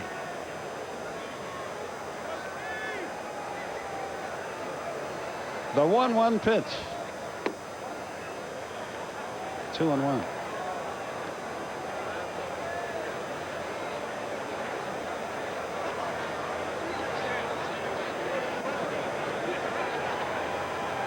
The 2-1 pitch. Little ground ball to second. Bad hop. Lemke can't come up, and they're at first and third. The ball came up on him, and he couldn't make the play. Bad break for Avery. Let's see how they score. The ball took a definite bad hop on Mark Lemke. He was right in front of it. You could see that last bounce up over his head off his shoulder. Did a good job of keeping it in front of him, but he had no chance to make the play. They still haven't flashed it. Now they do. They'll score that at air. So they're on the corners with nobody out, and Ozzie Smith is the batter. The infield, of course, plays back for Atlanta. Steve Rank, outside corner, 0-1. Berenguer getting ready in a hurry. And we've talked about this situation before. 9-2. What you do if you're Steve Avery, throw the ball over the plate, trade an out for a run. Strike called, 0-2. And if you can trade 2 outs for that run, that's all the better.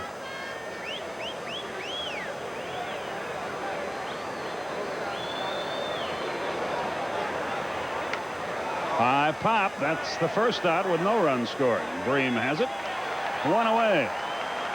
Felix Jose, the batter, is 0 for 2 with a walk. Avery's been getting behind even with the lead with the changeup and the breaking ball. That time with Smith up there, pumped 2 good fastballs, one on the outside, one on the inside. Then came back with the off-speed pitch and had him so confused he couldn't even get the ball to the outfield. So he got the out and didn't give up the run. In the 4th quarter NBA action, Detroit leads Boston 80-69. Boston without Larry Bird. Pop fouled, out of play, 0-1. Larry with back spasms is listed as day-to-day.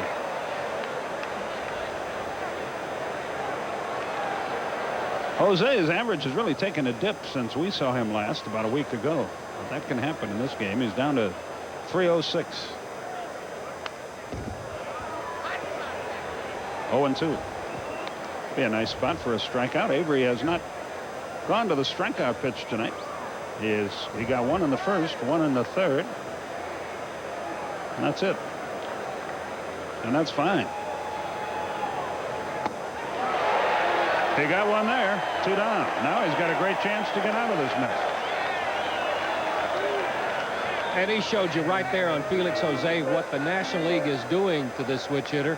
April, he hit right near 400, 2 for 21 in May, and National League pitchers are throwing him high fastballs. He can't lay off of them, and he's not making contact on them. Guerrero bats with 2 out. I wonder if Mr. and Mrs. Avery, Steve's parents up in Michigan, they probably figure he's got this one in the bag and have turned it off, huh? I doubt that. Fly ball, deep right center, but an easy play for Otis Nixon. And first and third, nobody out. The Cardinals come up empty. 1 hit, no runs, 1 error, 2 left. Bottom half of the 8th inning. It's 9-2. A very good first base prospect for the Houston Astros, and since moved on to play with the Mets.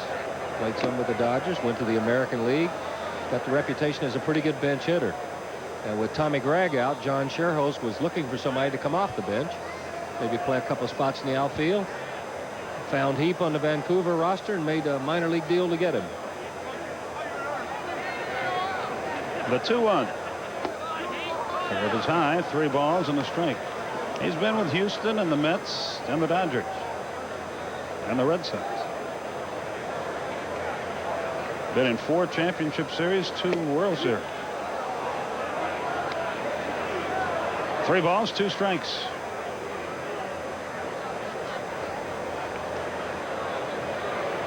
He's out of San Antonio. And he's called out on strikes on a pitch down around his shoe top. And he's probably saying, I don't want to go back to Vancouver so quick. Give me a break. Well, maybe with a 9-2 lead, they do get in a little bit of a hurry. That one looked a little bit low. And having spent some time in the American League, he sure hasn't seen that call to strike. And that's as much as you'll ever see him argue. Otis Nixon is the batter.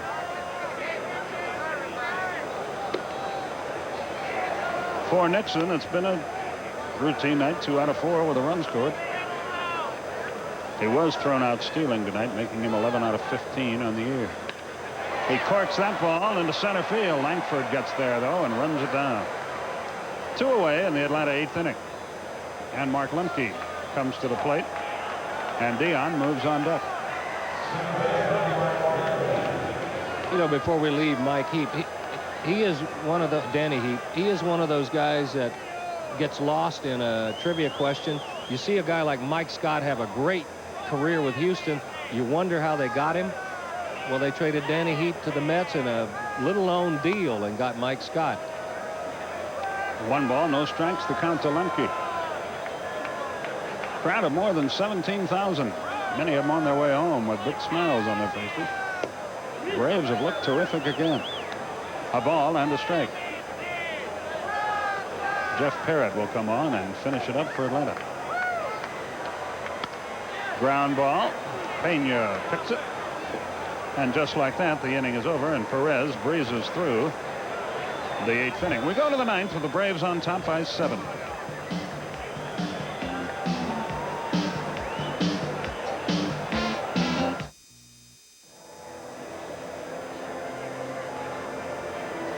We go to the 9th inning here. Jeff Parrott on to pitch for the Braves.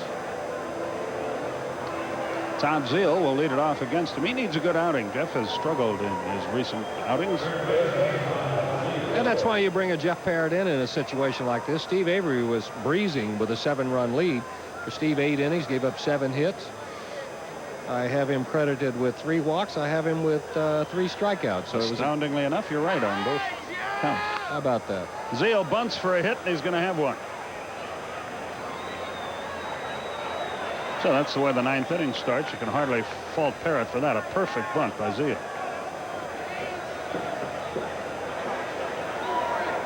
And in a situation like this, you bring Parrott on where there's no pressure. He can work on some things, work out a little bit of a control bugaboo that's bothered him his last couple of outings. You see the story on Ray Langford on the night. If you joined us late, the only bad note on the night was early in the game when hot shot. Well, look at that. Out there. Safe there. What a play by Pendleton. And Lemke turned it beautifully.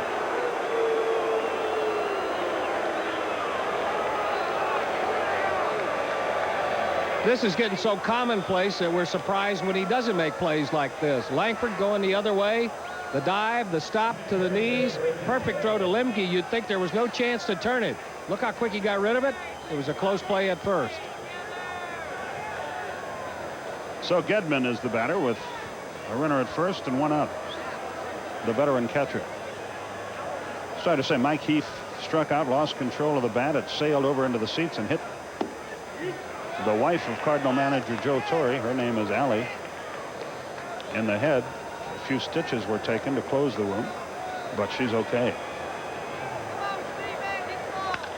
High drive, deep center field. Nixon on the run. Can he catch it? He can. He outran the baseball. 2 down. Gedman put a charge in it, but not enough. Well, speed. Base pass is not the only place you really enjoy watching it. Look how quickly he caught up to that ball. Running with his back to the plate, but kept the ball in sight the whole time. Let it drop into his glove.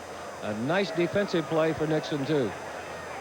So Oquendo bats. He's now the Cardinal shortstop. Well, you were going to take the Tories out for dinner tonight, weren't you? Yeah, she didn't have to go through all that. I was going to pick up the check. Anyway. Yeah, at Ascario's. Good Italian restaurant on Roswell Road. Well, we'll do it another time.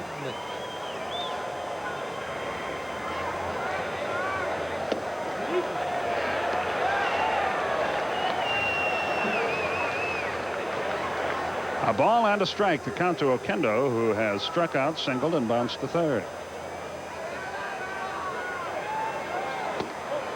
Breaking ball from Parrott is inside. Many of the fans have headed for home. We're used to that, but for a different reason. For many years, the score has been reversed on nights like this. You're going to like this team, folks, I promise you. That might do it. Bream up. Parrott covers and drops the ball. And the game continues. And runners are at first and third, and that'll be an error on Jeff. Hit him in a bad place, right in the glove. Well, if you ask him, he'll tell you. Bream did the right thing. I got there in plenty of time. Watch this. He just took his eye off the ball, looked down to find the bag. That's why you get the throw early, so you can glove it, then find the bag. Easy play. Jeff just botched it. And Geronimo Pena is the batter with runners at first and third and 2 out. Second error of the night for Atlanta. These are the kind of nights you want to have them. When you've got a big lead, get them out of your system. Tomorrow night's game on Sports South at 7:35 or thereabouts. 1 ball, no strikes. Detroit beat Boston 86-75 in game 1 of their best-of-7 playoff series. That's about as low-scoring a Boston game as you'll ever see, isn't it? But that's typical Detroit. Did he go? No. 2-0.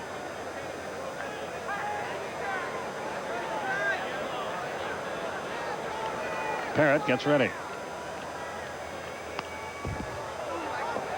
2-1 is the count.